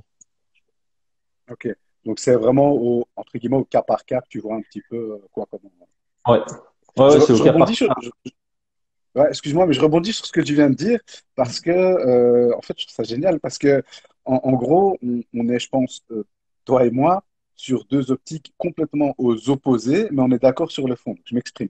Mhm. Tu viens de dire ici, je pense que celui qui ne regarde pas, qui n'est pas fan, etc., va avoir plus de difficultés ou en tout cas, enfin, pour lui, ce sera peut-être même pas possible, tu vois, à part quelques exceptions. Et moi, je suis tout à fait d'accord avec toi dans ce sens-là. Je crois que si tu n'es pas assez assidu dans l'expertise, tu vois, de ce que tu fais au niveau du sport, sauf si tu es un talent, tu vois, et que tu es vraiment... voilà, mais donc tu rigoles, mais c'est vrai parce que Non, ici, c'est vrai c'est ça. marrant, j'en parlais avec justement avec Samuel Monin, tu vois, par rapport à Hakim Gouram, tu vois. Hakim Gouram, le mec, c'est un messie du jiu-jitsu, tu vois, je veux dire, c'est le seul gars de ma vie que j'ai vu inventer des techniques pendant qu'il faisait des randonnées. Et en fait, après, tu te rends compte que la technique existe, mais le mec, bah, il l'a découverte en roulant avec toi, quoi. Tu vois? Et c'est pas arrivé une fois, c'est pas arrivé deux fois. Enfin, tu vois? Donc, tu te dis, voilà, des gens comme ça, c'est quand même super rare, tu vois? Maintenant, pour revenir sur ce que je disais par rapport à toi et moi, on est aux opposés. Moi, je suis fan, mais je suis fan de la pratique, plus que fan de, je veux dire, l'expertise. Tu vois, Mhm. j'expliquais à Fouette qui me posait la question par rapport, et je lui disais, écoute, Chris, c'est un analyste, moi pas du tout. Tu vois. Après, évidemment, on a coaché pendant des années. Tu vois, on a baigné dans ce milieu, donc on voit certaines choses que le newbie ne verra pas. Parce que Mhm. fatalement, ben voilà, on a appris des trucs avec ben, différents coachs, on a appris nous-mêmes avec l'expérience, etc. Mais moi, regardez, aujourd'hui, me taper des cartes sur lesquelles il n'y a pas vraiment des événements, enfin, des combats qui me bottent vraiment, soit je m'endors au bout du deuxième combat, Ouais. tu vois, soit je fais tout avancer, quoi, tu vois, parce qu'il y a un Mhm. moment, bah, voilà, ça me saoule de voir des mecs se jauger, tu vois. Ouais. Un premier round, par exemple, moi, je vais pas y trouver d'intérêt. Et je peux comprendre que toi ou d'autres y trouvent un intérêt parce que fatalement, le moindre fait et geste va pouvoir être analysé, tu vois. Ouais. Mais donc, du coup, voilà, dans le fond, on est complètement d'accord sur le fait que tu es obligé de faire une expertise pour devenir un expert, tu vois. Et moi, ce choix, quelque part, je l'ai fait. Et c'est pour ça que nous, on n'a jamais été vers le professionnalisme, tu vois. Tu vois, non, mais tu vois comment je veux Ouais, dire, hein, on n'a mais jamais été vers le après, professionnalisme pour cette raison-là, tu vois. après, je Parce te que c'est rejoins un aussi temps, sur tu le. vois. Ouais, mais je te rejoins totalement sur le fait que voilà, tu peux t'expertiser par la pratique, c'est encore mieux. T'es pas obligé. Effectivement, si tu as le temps et le corps qui fatigue pas trop vite pour faire beaucoup de pratique, bah, tu vas beaucoup plus t'améliorer que quelqu'un comme moi qui reste beaucoup plus devant son écran. C'est clair et net parce que la mémoire Ouais, mais musculaire, etc. après combien peuvent le faire, tu vois? C'est ça aussi Oui, le c'est truc, ça, c'est tu vois? ça. Et le truc, c'est moi, ce que je voulais dire quand je disais, voilà, tu peux pas arriver loin si tu regardes pas ton propre sport. C'est pas que tu dois regarder les combats et les analyser. C'est juste que s'il y a un UFC et qu'à la place de l'UFC, tu es sur Netflix, clairement, tu vas D'accord. moins Ah, clairement t'améliorer sur d'accord. Netflix. Tu vas pas t'améliorer énormément en Ah, regardant c'est clair. l'UFC, mais tu vas tu vas faire légèrement avancer Ah ta ouais, carrière, alors que tout à Netflix va fait. te faire stagner clairement. Et moi, par exemple, quelqu'un qui me dit qu'il veut aller à l'UFC, si ce quelqu'un met une priorité sur Netflix par rapport à regarder un UFC, ça me donne une indication. Ça me donne une Mhm. indication que le gars est capable de mettre en pause sa carrière alors qu'il a l'opportunité de la faire avancer, même d'un millimètre. Parce Même d'un chouïa, ouais, bien sûr, bien sûr, bien sûr. Ouais, qu'une carrière de MMA, tout à ça joue fait. sur le détail. J'ai parlé de Brian parce que moi, j'en fais encore des cauchemars. Son combat au Cage Warriors pour la ceinture en Belgique. Le combat commence. Dan Hardy est en train de faire une story que j'ai vue par la suite. Après 7 secondes, Brian envoie un high kick. Sur le moment, tu fais pas gaffe. Tu vois le high kick qui part, tu fais ouf, putain, c'était pas loin. Il perd le combat, donc on n'a pas la ceinture. Et clairement, si on avait la ceinture du Cage Warriors, je pense qu'on était en très bonne voie pour l'UFC. Donc le lendemain, je vois la story de Dan Hardy et je fais un screenshot en plein pendant le high kick. Le high kick, je te promets, il passe, mais il frôle ici. À 2 centimètres près, le high kick, il touche ici. On est en début de combat. Hein. C'était pleine poire, c'était Ah, chaos. ouais. KO en 7 secondes, je pense enfin, le KO fait le tour du monde, c'est viral et il y a de grandes Bien chances qu'on sûr, bien continue à sûr. l'UFC. C'est juste pour dire à quel point une carrière, ça peut se jouer sur un mini Ah, pas détail. Et c'est grand-chose, ouais. ouais, rien du tout. Et c'est pour ça que j'insiste auprès que les juges soient super formés parce que une mauvaise décision, c'est pas un combat que tu fais perdre à un C'est une athlète, carrière, ouais, bien sûr. c'est C'est une une carrière carrière qui se joue. entière, c'est une carrière entière qui se joue. Donc voilà, juste pour dire que pour moi, si tu veux faire une carrière en MMA, chaque détail compte. Et pour moi, regarder un UFC, ça, c'est un détail qui compte. Voilà. Mhm. Après, voilà, il y a Ok. peut-être des gens qui sont pas de cette opinion, mais voilà, et comme je dis, c'est pas regarder et tout analyser, c'est juste le fait de regarder des combats. Ton cerveau enregistre certaines Ouais, tu choses où tu vas voir continues, une technique que t'aimes bien, où tu vas voir un Ah, combattant bien sûr. que t'aimes bien, tu vas l'imiter à l'entraînement après, tu vas dire, ah, ça fonctionne bien, ça fonctionne bien. Mhm. Ça t'a amélioré. Alors que Netflix, bah, non. Ah, au final, non, c'est clair, c'est clair, c'est clair. Bah, écoute, c'est super clair. Euh, on va passer sur la phase plus commentateur et analyste Mhm. de Chris Gunac. Donc moi, j'aimerais bien que tu m'expliques un peu comment est-ce que tu en es arrivé à bah, déjà l'analyse, tu vois, est-ce que déjà de base, euh, tu as tendance à un peu tout. Enfin, je vais te faire une confidence. Vas-y. J'ai une fois discuté avec Tarek, Sendo? Tarek Ouais. Sendo. On avait longuement discuté une fois, et enfin, il y a quelques temps, hein, tu vois. Et d'ailleurs, s'il entend ça, il va se marrer. Et je lui avais dit, écoute, on parlait un peu, bon, on parlait de vous, on parlait, tu vois. Et je dis, écoute, moi j'ai quand même l'impression que chez les Red Kings, je donnerai pas de nom, hein, tu vois, parce que j'ai envie de flatter personne et j'ai envie de descendre personne. Mais je dis, j'ai quand même l'impression que chez les Red Kings, il y a quelques HP, non? Tu vois? Et puis il s'est marré, tu vois. Il me dit, écoute, franchement, moi aussi, quand j'en ai rencontré certains, bah, je me suis un peu dit, ouais, enfin, voilà, ils vont loin dans la réflexion, machin, un truc, mais en soi, c'était génial, hein, tu vois, il a trouvé ça super. Et donc, du coup, on s'est marré un peu là-dessus. Moi, j'ai envie de te dire, est-ce que tu es pas un peu enfin voilà, faire des analyses, tu vois. Moi, pour moi, ça m'a semblé limite, limite irrationnel, tu vois. Je me dis, attends, le Mhm. mec fait des analyses d'un truc qu'il connaît depuis quoi, 4 ans, tu Ouais. vois. Tu vois ce que je veux dire, hein? Je sais Ouais, pas si tu ouais, vois un ouais. peu. Alors soit que tu rentres dans l'analyse de comptoir, tu vois, hein, comme on peut l'avoir dans le foot, où le mec va venir t'expliquer la stratégie du coach alors qu'en soi, il a rien compris, tu vois. Soit que tu vas faire un truc qui est carré. Et moi, je trouve que sur le blog 360, c'était relativement carré. Enfin, tu vois, je veux dire, c'était voilà, c'était clair.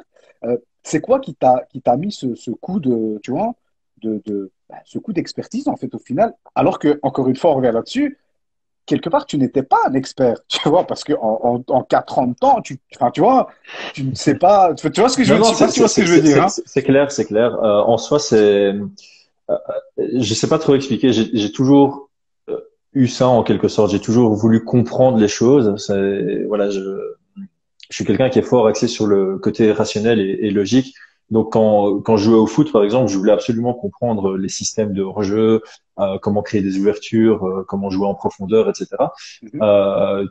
C'est des bêtises, mais tu vois, si tu regardes le foot, tu peux adorer. Mais il y a certains joueurs, par exemple Steven Defour ou Witsel, on les voit pas beaucoup sur le terrain, mais ils changent tout le match par Ils leur apportent, positionnement, tu vois. Ils bien apportent sûr, ah, énormément bien sûr, bien et sûr. pareil, il y a certains centres avant qui touchent très peu le Les ballon. fameux renards des surfaces. Voilà, c'est ça. Ils touchent très peu le ballon. J'étais comme ça, moi. Moi, j'étais gardien, Vraiment, donc en ça plus, va. c'est ça le pire. Moi, j'étais comme Et ça, tu vois. Moi, je touchais la balle pour la pousser dans le goal. J'étais toujours au bon endroit. mais c'est tout un métier de savoir où se positionner. Et donc, enfin, tout ça pour dire que j'ai toujours été très fan de comprendre les choses et de comprendre pourquoi. Enfin voilà, quand je vois un KO, je voulais, alors que j'avais aucune connaissance en MMA, je voulais comprendre pourquoi ce direct avait mis KO alors que les 30 directs des autres combats que j'avais vus n'ont pas touché. Et donc j'ai toujours été un peu dans ce mode analyse. Alors je regardais, enfin tu vois, quand tu peux ne pas très bien comprendre quelque chose, mais à force de regarder et de À force regarder de de le temps en temps regarder, bien sûr. au ralenti, bah, tu vois certaines choses qui apparaissent. Tu vois que bah, le gars il a envoyé 3 fois son jab et 3 fois le gars il a défendu de la même manière et du coup bah, il a feinté le jab, il est passé par derrière. T'as pas besoin d'être un expert pour pouvoir l'expliquer. Parce que analyser, c'est juste expliquer ce que tu vois, en quelque sorte. Parce qu'au début, je ne faisais que des analyses post-combat. C'est Ouais, après, quand je me sentais plus à l'aise, que je faisais des analyses pré-combat avec des prédictions, pré-combat. etc., ce qui est plus compliqué. Une analyse post-combat, c'est que tu regardes le combat, et puis à un moment, il y a quelque chose qui tilte, tu dis, ah ben voilà, ça je peux écrire. Et donc, ça a commencé comme ça. Ce qu'il faut savoir, ce qu'il faut comprendre, c'est que moi, quand j'écrivais un article, des fois, je mettais 2, 3 jours à l'écrire. C'était 2, 3 soirs que je passais pour pouvoir l'écrire, et ça paraissait pro. Tu pouvais peut-être avoir l'impression que c'était un coach depuis 20 ans qui l'avait écrit, mais effectivement, un coach qui coach depuis 20 ans, il aurait pu te l'écrire en 20 minutes. Moi, je l'ai écrit en 3 jours. Et puis, à force, toutes les choses, quand tu conduis, tu es concentré à mort, tu roules à du 20 km/h, tu n'oses pas aller plus vite, et tu comprends pas comment ton père, ben, il écoute la radio, il te parle, et en même temps, il roule à du 120. Ah non, C'est, c'est enfin, clair. voilà. Pourquoi il le fait? C'est parce il a conduit, il a conduit, il a conduit. À Et partir d'un puis, moment, tout a été il y a, automatique. il y a un commentaire ici à A0BX qui nous dit la passion du sport. Moi, c'est exactement ce que j'ai dit sur Fight Time quand on a Ouais. brièvement parlé de toi parce que on avait autre chose à faire que de parler. Non, je rigole, mais on a, on a brièvement parlé de toi à un moment, tu vois, et j'ai clairement dit, voilà, moi, le gars, si je dois le résumer, c'est clairement un vrai passionné, quoi. Tu vois, il n'y a Mhm. pas, enfin, il y a pas photo, tu vois. S'il y a une chose qu'on peut pas te retirer, bah, c'est que tu es un vrai passionné du truc. Et je pense que pour regarder euh, euh, des combats et regarder des moments de combat 2 ou 3 fois, tu vois, plus d'une Mhm. fois dans je veux dire dans le mois, tu vois, il faut vraiment être un mordu, quoi, tu vois. Ouais, c'est ça. Et je crois que c'est Les, clairement ton cas. les fans de films, moi je connais des gens, ils regardent trois Voilà, films sur ouais, le c'est même ça. mois, Ouais, et voilà, ils c'est me ça. disent, ouais, moi j'ai vu ce film 50 fois. C'est impossible, moi, 2 fois Impossible. Ah maximum. ouais, inconcevable. Ouais, c'est ça, ouais. Par contre, Ouais, ouais, c'est exactement ça. avec le MMA, quoi, je suis capable de re-regarder juste pour pouvoir comprendre quelque chose qui s'est produit. Et le truc, c'est que c'est pas que j'ai une bonne mémoire, c'est quand t'es passionné, t'as une bonne mémoire parce que Ah, bien sûr. tu te rends compte de quelque chose, ben, ça te reste. Et Tu aimes ce que tu apprends et au final, ouais, non, c'est clair. Ouais, c'est clair. exactement. Et donc, ouais, clairement, Euh, 2, 3 ans après, j'étais capable d'écrire des articles beaucoup plus rapidement avec une qualité égale. je regarde un petit peu mes notes hein, parce que je suis un mec sérieux. Hein, pareil, Ouais. je note et tout, tu vois. Euh, on va rester sur ce côté analyste, etc., pour passer justement au commentateur, tu vois. Mhm. Euh, c'est quelque chose que je ne connais absolument pas, pour être franc avec toi. C'est-à-dire que j'ai jamais commenté ni pour rire ni pour du vrai, tu vois. Un événement, un combat d'MMA encore moins. Euh, comment est-ce que enfin, je veux dire, la première fois que ça s'est fait, est-ce que tu avais des appréhensions? Parce que tu vois, ici, on fait un live, on discute de choses qui sont nos choses à nous, tu vois, et donc Ouais. du coup, on partage des trucs entre nous. Là, tu es en train d'expliquer un truc que tu fais pas, tu vois, que tu regardes avec tes yeux comme tout le monde, et au final, bah, je trouve que la difficulté, moi, du commentateur, c'est de venir dire plus que ce qu'on voit, en fait. Tu vois ce que Ouais. je veux dire? Parce qu'au final, ce que je vois, je le vois, j'ai pas besoin qu'on me le dise, tu vois. Ouais. Ouais. Et pourtant, et on voit qu'il y a certains commentateurs qui sont un peu, je vais pas dire, enfin, qui sont clairement moins bons que d'autres, tu vois. Là, je Ouais. veux dire, moi, entendre, enfin, même si c'est un grand champion, tu vois, un gars comme, oh là, tu vois, je perds le nom, c'est honteux, quoi. C'est honteux, bah, Décris-le. ben oui, mais c'est honteux quand on va venir dessus. Bah, le black poids lourd champion Cormier. et Cormier, oh là là, c'est honteux. Cormier, par exemple, tu vois, quand je l'entends, je le trouve pas sérieux, quoi. Enfin, tu vois, quand il parle et tout, je me dis, mais attends, tu vois, quand tu entends un cruise derrière, tu te dis, attends, enfin, tu vois, Ouais, on n'est pas dans le même registre, quoi. Tu vois, c'est les clair. mecs, ils parlent pas du même sport, tu vois. Et donc, du coup, comment est-ce que toi, t'as appréhendé la chose en te disant, voilà, je vais aller commenter, comment ça se prépare, comment, enfin, voilà, explique-nous un peu Ouais. comment. Donc, j'ai eu énormément de chance parce que la toute première fois que j'ai commenté, c'était le SHC en Suisse. Et ça, c'était Excellent. grâce à Sébastien Avec Laurent. Ouais, Dan, c'est ça, voilà. avec Et Dan. donc, la grande chance, c'est que j'ai commenté avec Dan. Donc, Dan, il avait déjà commenté du sport avant. Il travaillait à la télé. Il fait des one-man shows. Donc, il a cette expérience un peu de la télévision. Et donc, il m'a vraiment expliqué comment ça se passait. Effectivement, moi, quand je regardais les UFC, à cette époque-là, c'était Joe Rogan et Mike Goldberg. Mais voilà, tu comprenais qu'il y avait Joe Rogan qui était un peu plus analyste et Mike Goldberg qui était un peu plus t'es l'œuvre de tape, sponsorisé. Oh, il faut tu vois, il y avait le gars qui était là pour le fun et pour exciter enfin, Mhm. pour gueuler dans le Ah, pour le micro. show, quoi. Pour le show, hein. t'avais le gars qui était un peu plus pour analyser stratégie, etc. Et donc voilà, clairement, les rôles entre Dan et moi, ça a été assez clair dès le début. C'est que Dan, il était là pour colorier. C'est ça qu'on dit en fait. T'as le color commentator et le play-by-play commentator. Donc t'as celui qui colorie, donc qui va crier, qui va exciter le public, qui va rendre celui qui regarde à fond dans son écran. Et puis t'as le gars un peu plus calme qui va analyser et essayer d'expliquer ce qui vient de se passer ou d'expliquer ce qui pourrait se passer pour que ça aille mieux dans le sens d'un des combattants, par exemple. Et donc au final, c'était très facile parce que lui parlait. Moi, j'observais et puis je disais ce que j'observais et puis je coachais en même temps. En même temps, il y avait, enfin, il y avait la plupart de mes combattants qui combattaient. Qui Donc, combattait ce jour-là. Ouais. d'ailleurs, il y a une anecdote très marrante, c'est que Mike Viatko qui combattait ce soir-là, euh, il, il était au sol contre la cage devant nous et il m'a dit après le combat qu'il m'avait entendu et qu'il avait fait la technique que j'avais dit encore. Et du coup, il a pu se relever de sa position. Donc, il avait dit, c'est marrant, tu m'as coaché pendant que tu commentais, mais c'était pas du tout mon objectif. Donc, L'intention, ouais. pour l'anecdote, c'était marrant. Et donc là, j'ai eu de la chance parce que j'ai clairement pu comprendre quel était le rôle d'un commentateur sportif grâce à Dan. Et il m'a super bien encadré et l'expérience était géniale. Pour Eleven Sports, ça s'est passé de manière assez improvisée, je vais dire. Donc donc j'organisais les événements 360 à l'époque. On était allé les rencontrer une fois pour qu'ils nous diffusent. Et quand on était allé les rencontrer, je leur avais demandé, tiens, vous passez les UFC, mais est-ce que vous avez un commentateur? Parce que moi, je suis intéressé avec Dan. Donc là, ils avaient dit, on a des commentateurs, mais envoie-nous toujours ton CV. J'ai envoyé mon CV, j'ai pas eu de nouvelles. Et un an et demi après, ils m'ont contacté un vendredi pour commenter le samedi, donc le lendemain, parce que leur commentateur était malade ou je sais pas. Et donc, je suis allé commenter en complète improvisation. Et je sais pas ce qui s'est passé, parce qu'eux, ils manquent de transparence. Donc, enfin, ils me disent pas les raisons de leur choix, mais ils m'ont recontacté directement après, et je suis devenu le commentateur enfin, c'est moi qui contacte en priorité. Donc, Ok. je sais pas dire pourquoi. Euh, J'aime croire que c'est parce que j'ai fait un bon travail la première fois que je l'ai fait, mais j'ai aucune idée de pourquoi c'est moi maintenant le numéro un qui contacte en priorité. Mais voilà, ça s'est fait un peu en mode improvisation et franchement, j'adore commenter. Oh, ça s'entend, ça s'entend, ça s'entend. Voilà. J'ai eu l'occasion d'entendre un ou deux événements là où tu commentais. Franchement, ça fait plaisir d'entendre des commentaires déjà en français, tu vois. Parce que, ah, mais tu vois, c'est vrai, hein, il y a pas énormément, tu vois, tu sais, quand tu entends les commentaires sur RMC Sport 4, là, tu vois, Ouais, bah voilà, c'est chouette parce que c'est Gilles Arsène et je sais plus comment ils s'appellent, ils sont chouettes, machin, mais t'entends bien qu'ils sont moins dans tu vois, dans l'analyse vraiment du truc et tu vois que c'est moins leur dada, quoi, tu vois. ouais. Ils sont plus dans le show, tu vois.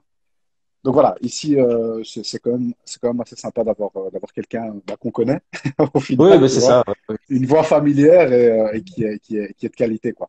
Euh, donc pour la partie commentateur et la partie analyse, je crois on a un peu fait le tour, même si on pourrait en parler encore pendant des heures. On peut parler de Euh, tout pendant. Ouais. Ouais.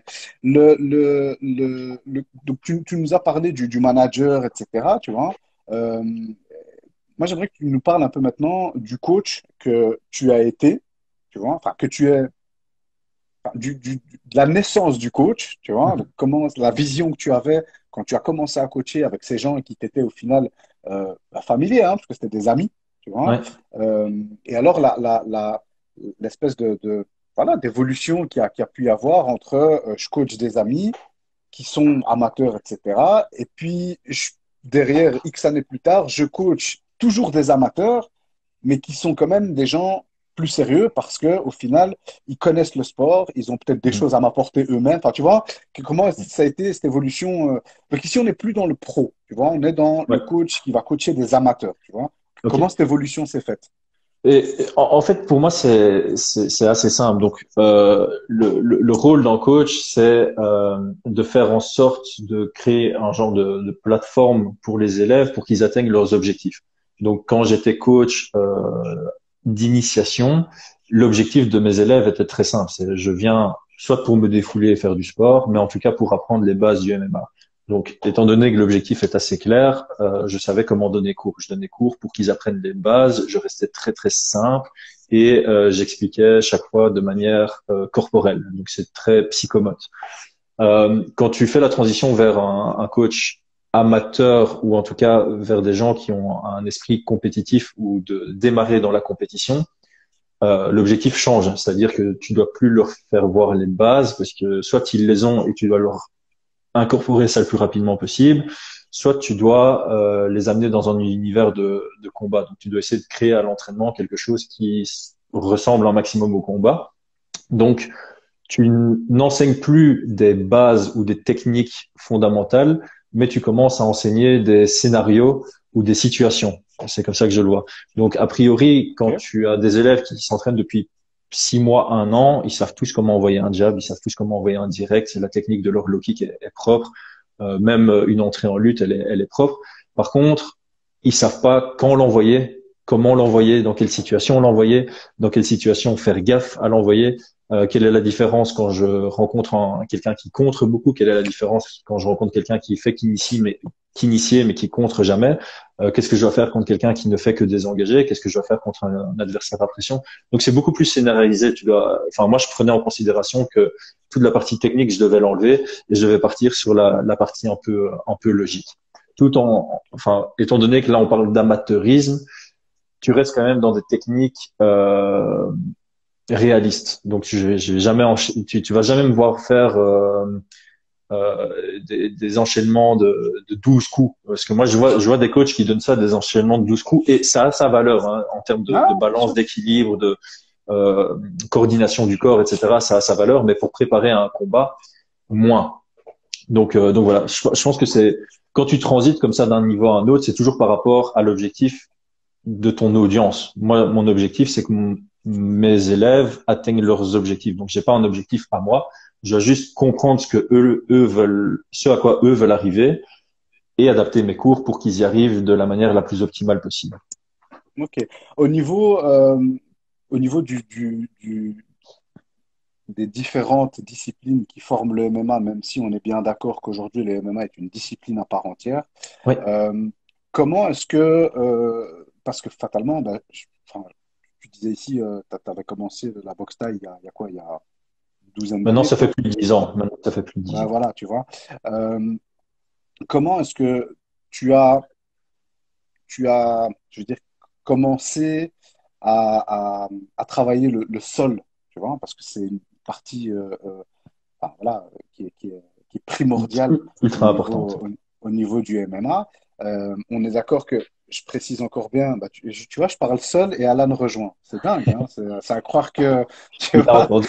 hein, et fais attention parce qu'on a quelques black belts sur le, sur, sur le live là, donc on va faire gaffe à ce qu'on dit, on va pas dire de bêtises. Non, mais quand je parle de sol, c'est dans le sens, est-ce que tu t'es dit, toi, à un moment, bah vas-y, il faut que j'apprenne le jiu-jitsu brésilien, ou est-ce que tu t'es dit, bah non, je vais apprendre le MMA dans sa globalité et j'apprendrai le sol pour le MMA, tu vois? Ce qui n'était pas le cas avant, tu vois? Avant, on ne voyait pas vraiment les choses comme ça. Donc, toi, comment est-ce que tu as fait pour, entre guillemets, t'expertiser au sol?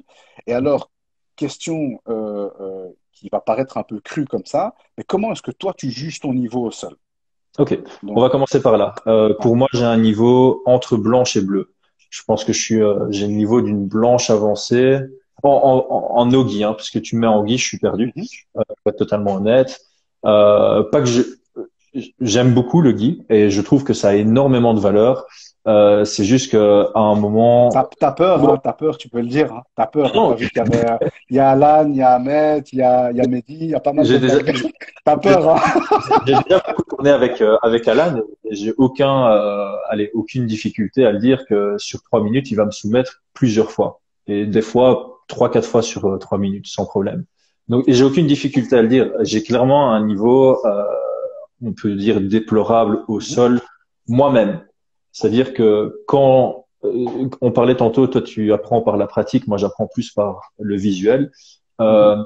La raison pour laquelle mon niveau est mauvais ou pas terrible au sol, c'est parce que j'ai besoin de réfléchir et j'ai pas automatisé tous les mouvements. Donc il y a beaucoup de situations dans lesquelles je sais ce que je dois faire, je sais comment, Mais t'as enfin, pas le temps, t'as pas le temps, ça c'est soit mon corps évident. Je sais ce que Ah, je dois c'est faire, bien. mais mon corps, c'est de la merde parce que j'ai pas les automatismes, Ah non, c'est clair. mémoire musculaire n'est pas là. Soit le temps que je réfléchisse, si je suis contre une violette, eh ben la violette, elle me laisse pas le temps de réfléchir. Le temps que je sais ce que je dois faire dans cette position, il est dans une position, je dois réfléchir à ce que Mhm. je dois faire de nouveau. Et c'est ça la grande force d'Alan, c'est que lui, c'est même pas automatique, il sait déjà ce que tu vas faire et du coup, il a des gentils. Enfin, peu importe, je skip les détails. Donc, en termes de niveau, moi, en tant qu'athlète, voilà, j'ai quand même beaucoup tourné au sol, donc je pense que je me défends très bien contre les blanches. Et face à des bleus, même des violettes, je pourrais être en mode survie, surtout s'ils n'attaquent pas mes jambes. Parce que ça, c'est mon gros défaut. En Ouais, termes d'apprentissage, j'ai posté il y a pas longtemps un truc, je sais pas si tu as vu la tête du fait. Excuse-moi, je fais une parenthèse, mais il y a BJJ, BJJ Joke, je crois, sur ouais, Instagram, qui avait posté un truc avec tu sais, la tête de, tu vois, Vendredi 13. Tu vois, ouais, le masque de Vendredi 13. Donc c'était un gamin qui avait le masque et il était écrit au-dessus Mon fils après son premier stage de Hell Hook. Tu vois? C'est exactement ça, quoi. excellent. Et oui, donc pour revenir à ça, par contre mes connaissances, clairement, quand je m'y suis vraiment mis en tant que coach, ben, je vais être honnête, hein, moi j'ai pris l'accès Metamoris full access, donc je regardais tous leurs combats et dans l'access il y avait des tutoriaux ou tutoriels de les deux frères Gracie, Régnier et Ryron.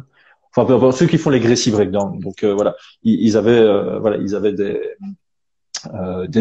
genres de DVD explicatifs. Il y avait aussi Josh Barnett qui avait fait un tutoriel et donc je m'inspirais beaucoup de ça. En fait, je regardais et puis je montrais les techniques. Et je me rappelle très bien d'un cours que j'ai donné à la Team 360, c'était la Kimura de Frank Mir sur Big Nog.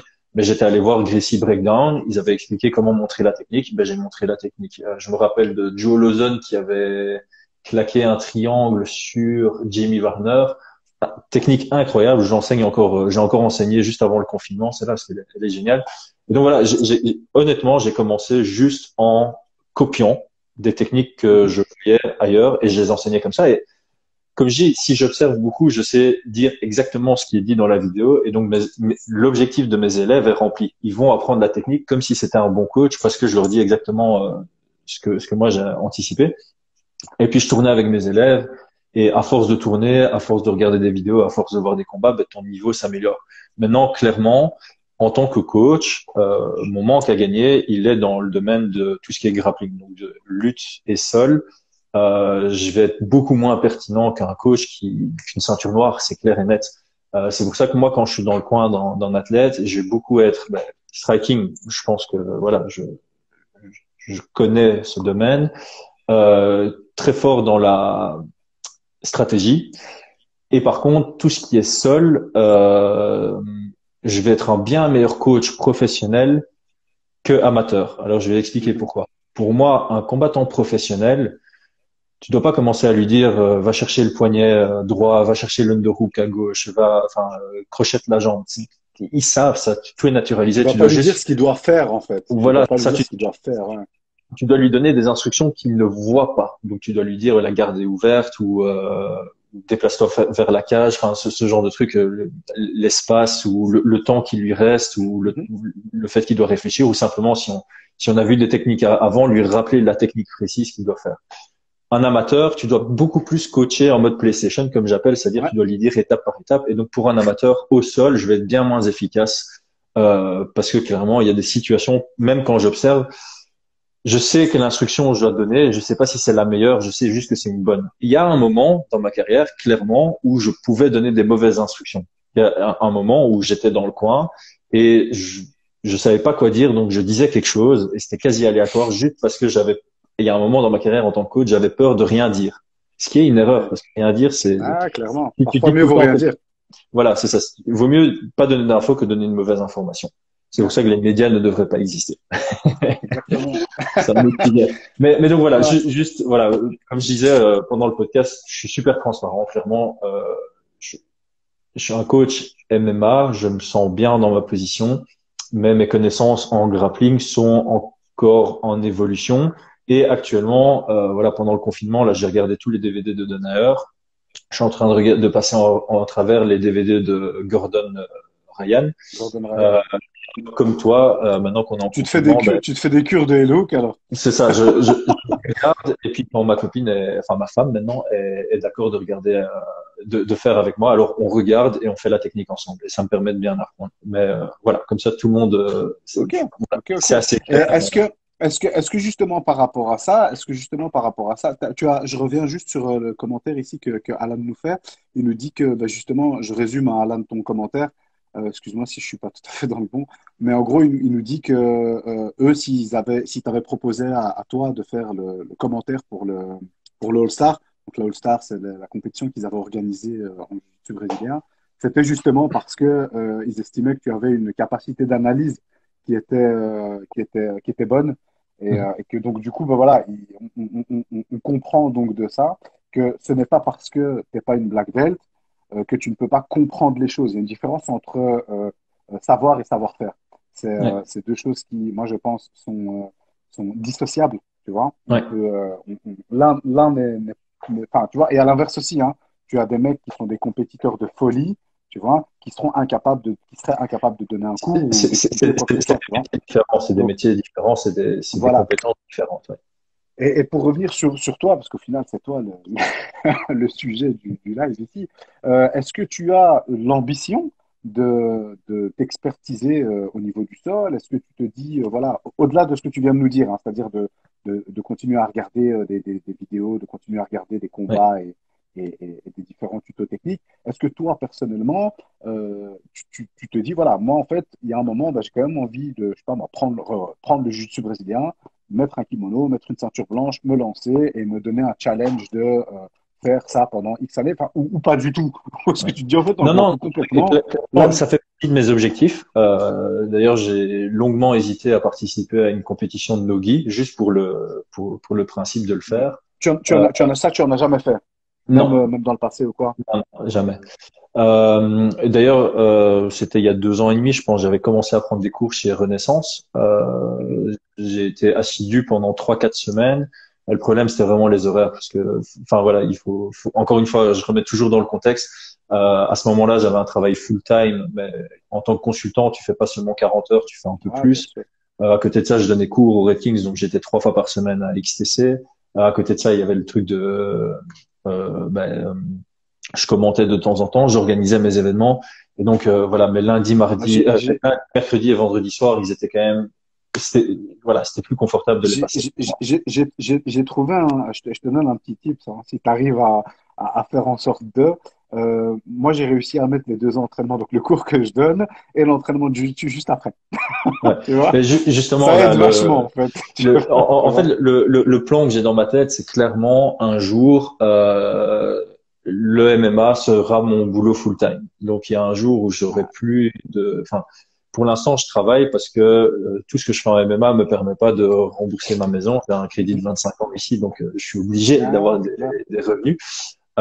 Et du coup, ben voilà, clairement, c'est quasi impossible pour moi de, de me mettre en tant qu'élève dans une nouvelle équipe.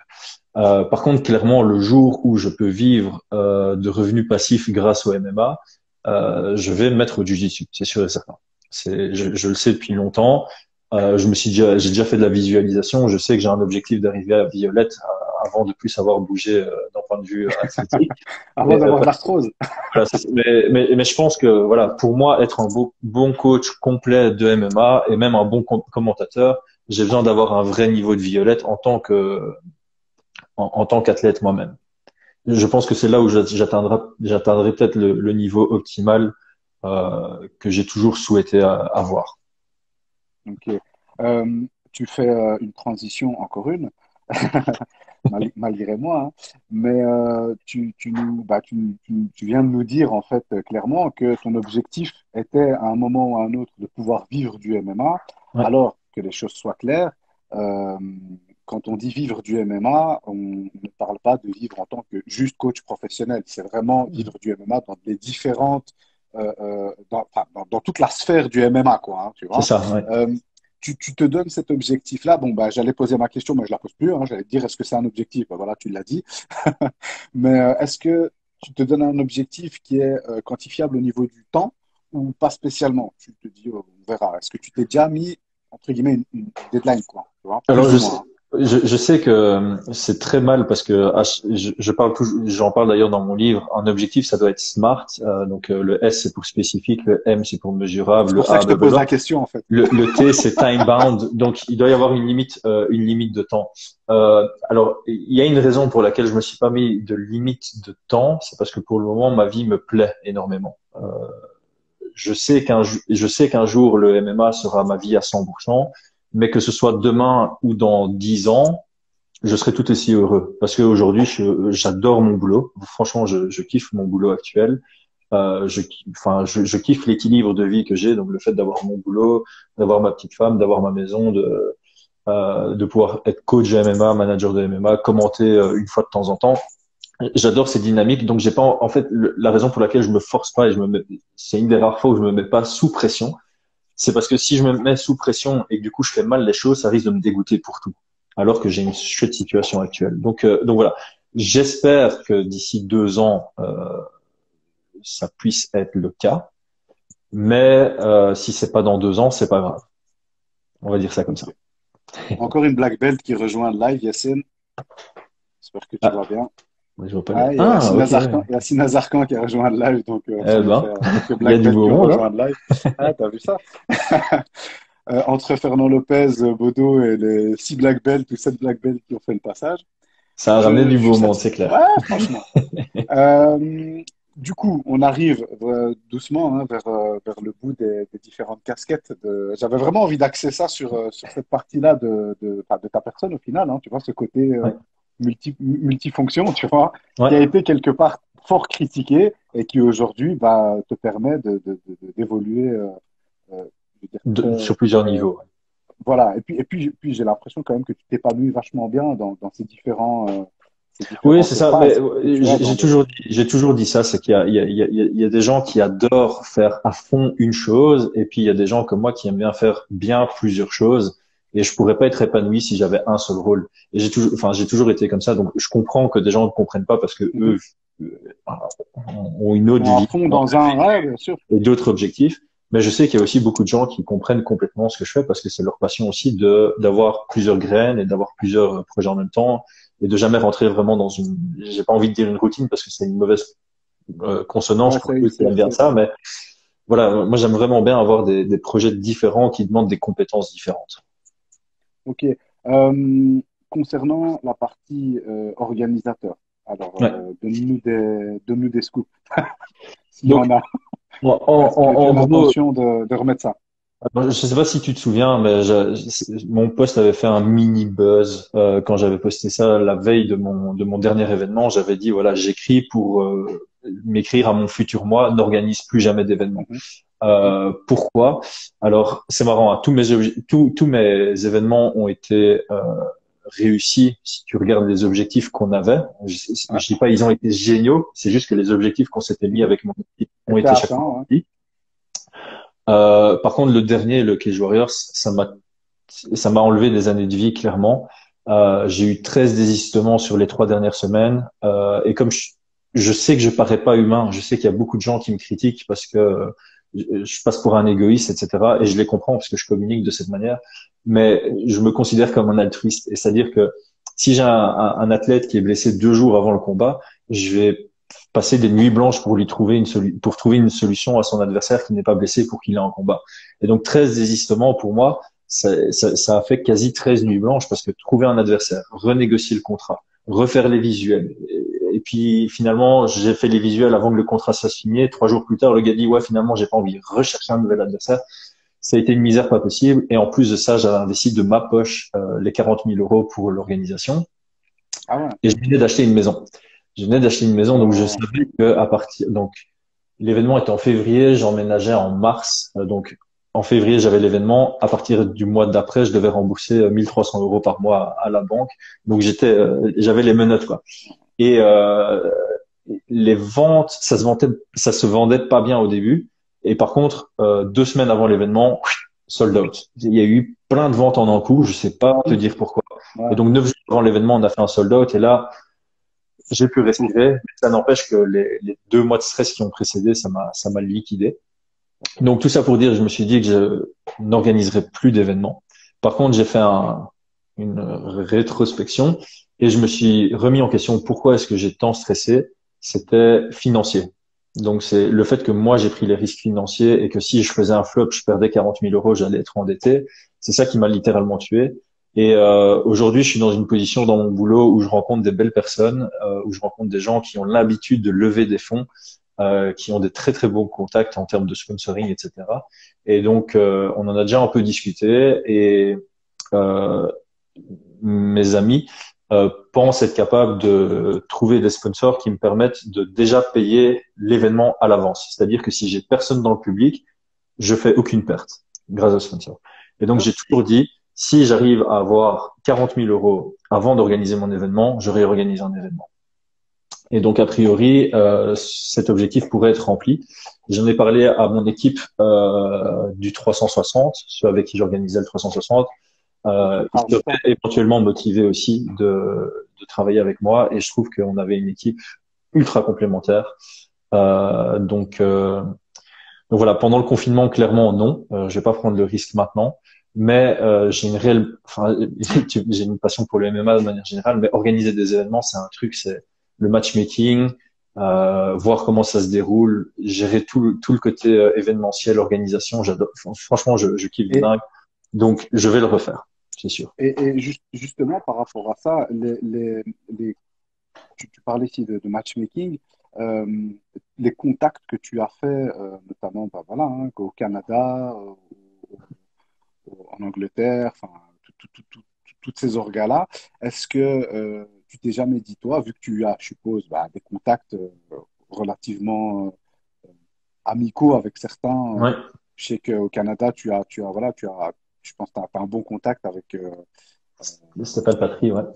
Stéphane Patry, voilà, c'est ça. Est-ce que tu t'es pas dit, toi, moi, tiens, en fait, le matchmaking, ça me botterait bien et je le ferais bien pour certaines orgas, tu vois? Est-ce que c'est pas quelque chose qui t'a à un moment, Alors, enfin, voilà, clairement, intéressé? ouais, clairement, ça m'intéresserait. J'adorerais faire ça si un jour il y a si un jour il y a quelqu'un qui se dit, ouais, je vais organiser un événement de MMA, mais je connais rien en MMA, j'ai besoin d'un matchmaker notamment, je serais le premier à vouloir l'aider. Par exemple, pour le Cage Warriors, clairement, j'ai aidé Yandine à faire la carte du deuxième, pas du premier. Le premier, il s'était tourné vers Ben Dandois. Et j'ai adoré faire ça. C'est vraiment un boulot que j'aime beaucoup parce que encore une fois, tu dois analyser les combattants, les 2 combattants que tu veux mettre l'un contre l'autre.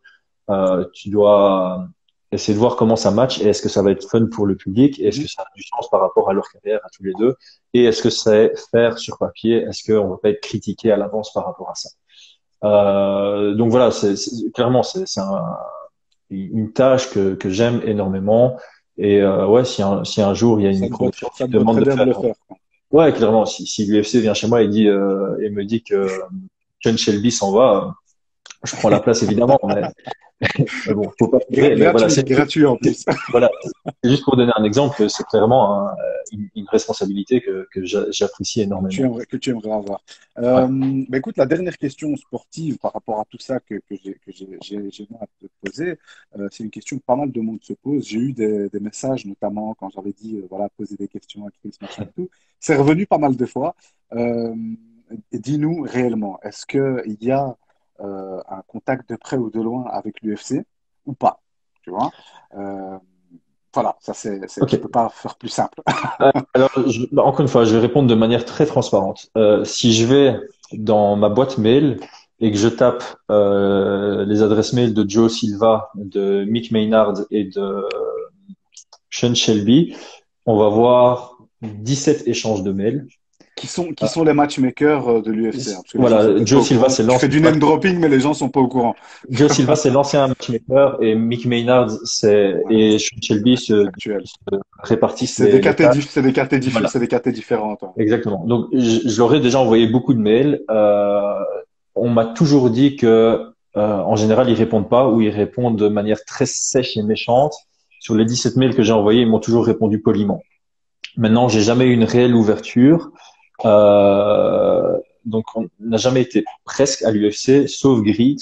Donc Grit, c'est même pas eux enfin c'est même pas moi qui les ai contactés, c'est eux qui nous avaient contactés. Donc après sa victoire au 360, non, après sa victoire au TKO, elle était à 3-0. Attends, je me trompe. Non, après sa victoire au 360 chez moi, elle était à 2-0. Elle signe au TKO et là il y a le recruteur de l'UFC, donc il s'appelle Christophe Goussing, je sais pas s'il travaille encore là, qui envoie un mail sur la page, enfin un message sur la page Instagram de Grit lui demandant le contact du manager. Donc j'ai échangé des mails avec lui et le gars me disait vous êtes en très très bonne voie. Donc Grit a gagné son combat d'après au TKO. Et donc là le gars m'avait clairement dit un combat et vous signez. Et c'est là où j'ai organisé mon deuxième 360. J'avais mis Grit en main event contre une adversaire. Je vais l'avouer, on pensait que c'était un septembre 30 pour Grit.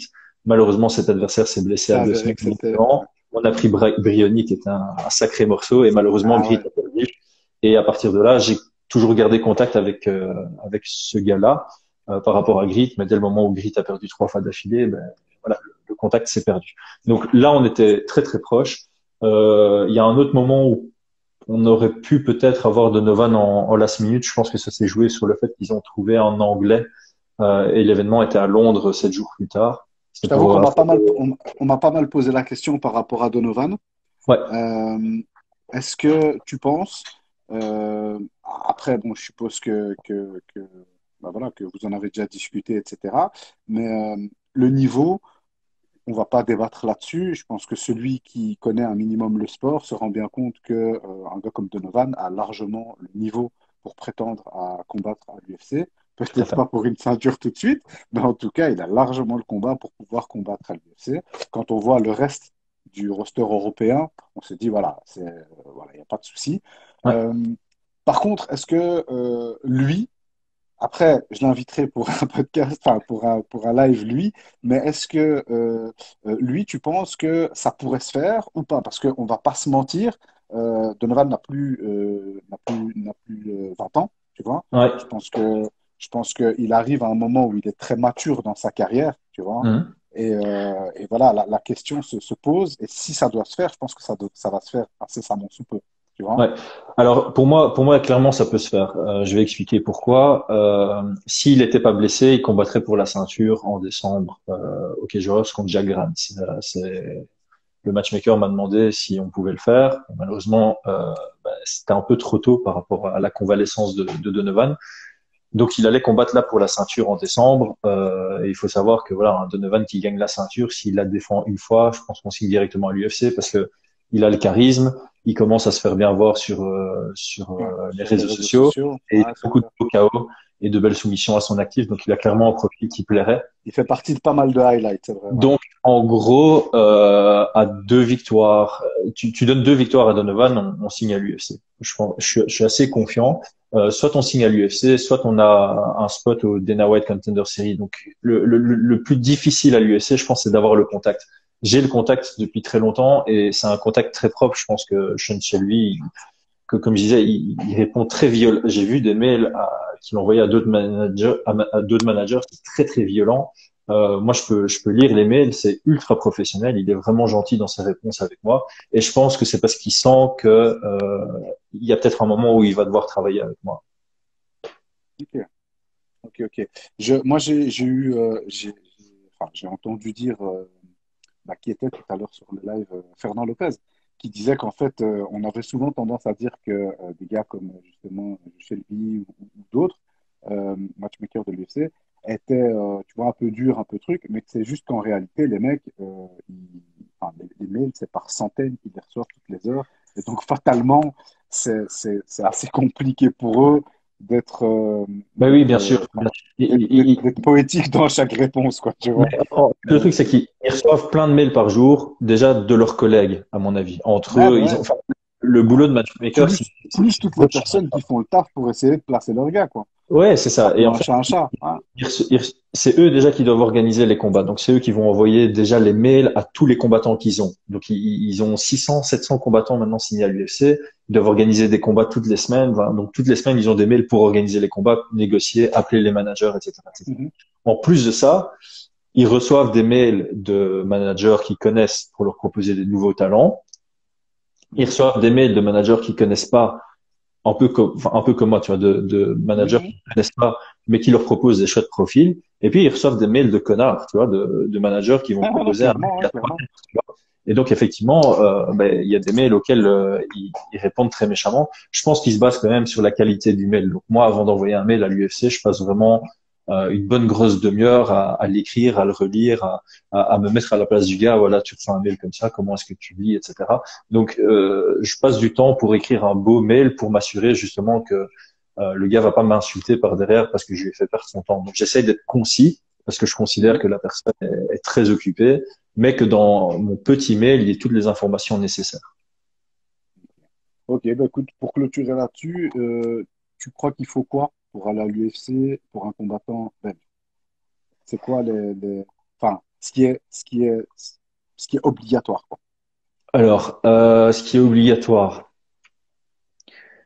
bah, il faut le niveau. Voilà. Donc, l'UFC regarde qui tu as battu. Donc, c'est pas le palmarès qu'il faut, c'est le niveau. Vaut mieux être à 5-0 contre des machines de guerre qu'être à 15-0 contre des 1-9. Donc Ouais. ça, c'est la première chose. Il faut un vrai niveau avec le palmarès qui va avec. Mais à partir de 5-0, tu peux déjà te faire repérer par l'UFC, je dirais. Chez les femmes, même à partir de 3-0 ou 3-1. Dans tes victoires, tu dois avoir des victoires qualitatives. Donc, Yandine me l'a dit. Donc, Yandine, c'est le matchmaker du Cage Warriors. Il regarde les KO. Par exemple, Mats Burnell, ils vont pas le signer tant qu'il claque pas un KO parce qu'il met beaucoup de soumissions. Mais voilà. Donc, il faut des KO à ton actif. Ou alors, t'es vraiment la star en jiu-jitsu. T'as que des soumissions Mhm. et tu fais un nom grâce à ça. Il faut une communauté. C'est très rare qu'il signe quelqu'un qui a 500 followers sur Instagram. Il faut déjà avoir 4, 5 Un 000. minimum, ouais. Ouais, voilà. Il faut un bon manager parce que c'est ton point de contact avec l'UFC. Tu peux pas avoir un clampin qui fait des fautes d'orthographe. Tu peux avoir quelqu'un qui parle pas anglais. Tu peux pas contacter toi-même l'UFC non plus.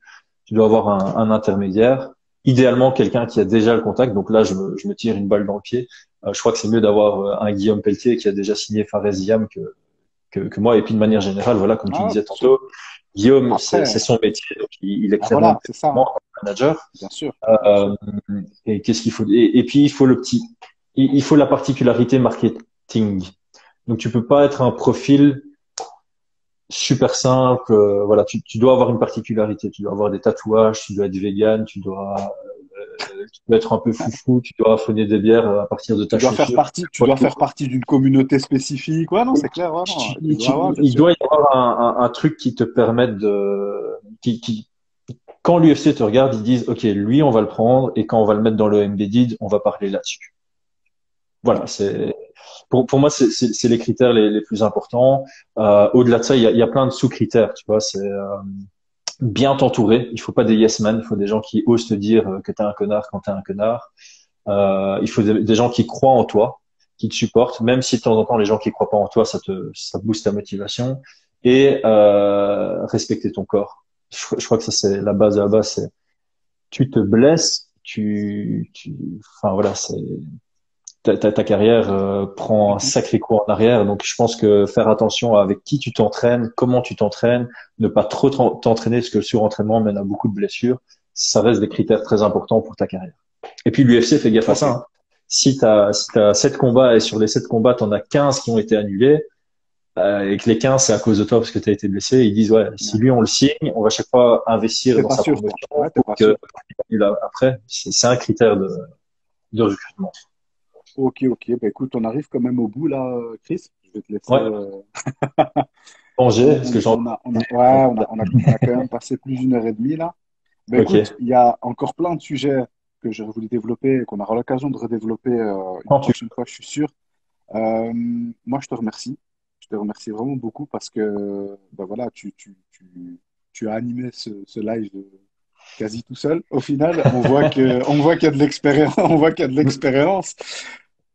Mais Et toi, tu as fait ça très très bien, hein. Je dois dire, tu as été un très bon host, parce que tu vois, de temps en temps, tu as des gens qui sont là, et puis c'est sujet après sujet, il n'y a pas de ligne conductrice. Ici, il y a une vraie ligne conductrice, donc c'était très très bien, tu t'exprimes bien, parce qu'il y a eu des sujets un peu tendancieux où les bien mots qu'on sûr, bien utilise sûr. auraient pu blesser, et ça a été très fluide. Ben écoute, Franchement, top, top. félicitations. Merci pour ta transparence. Il y a tout à l'heure Ahmed qui le disait.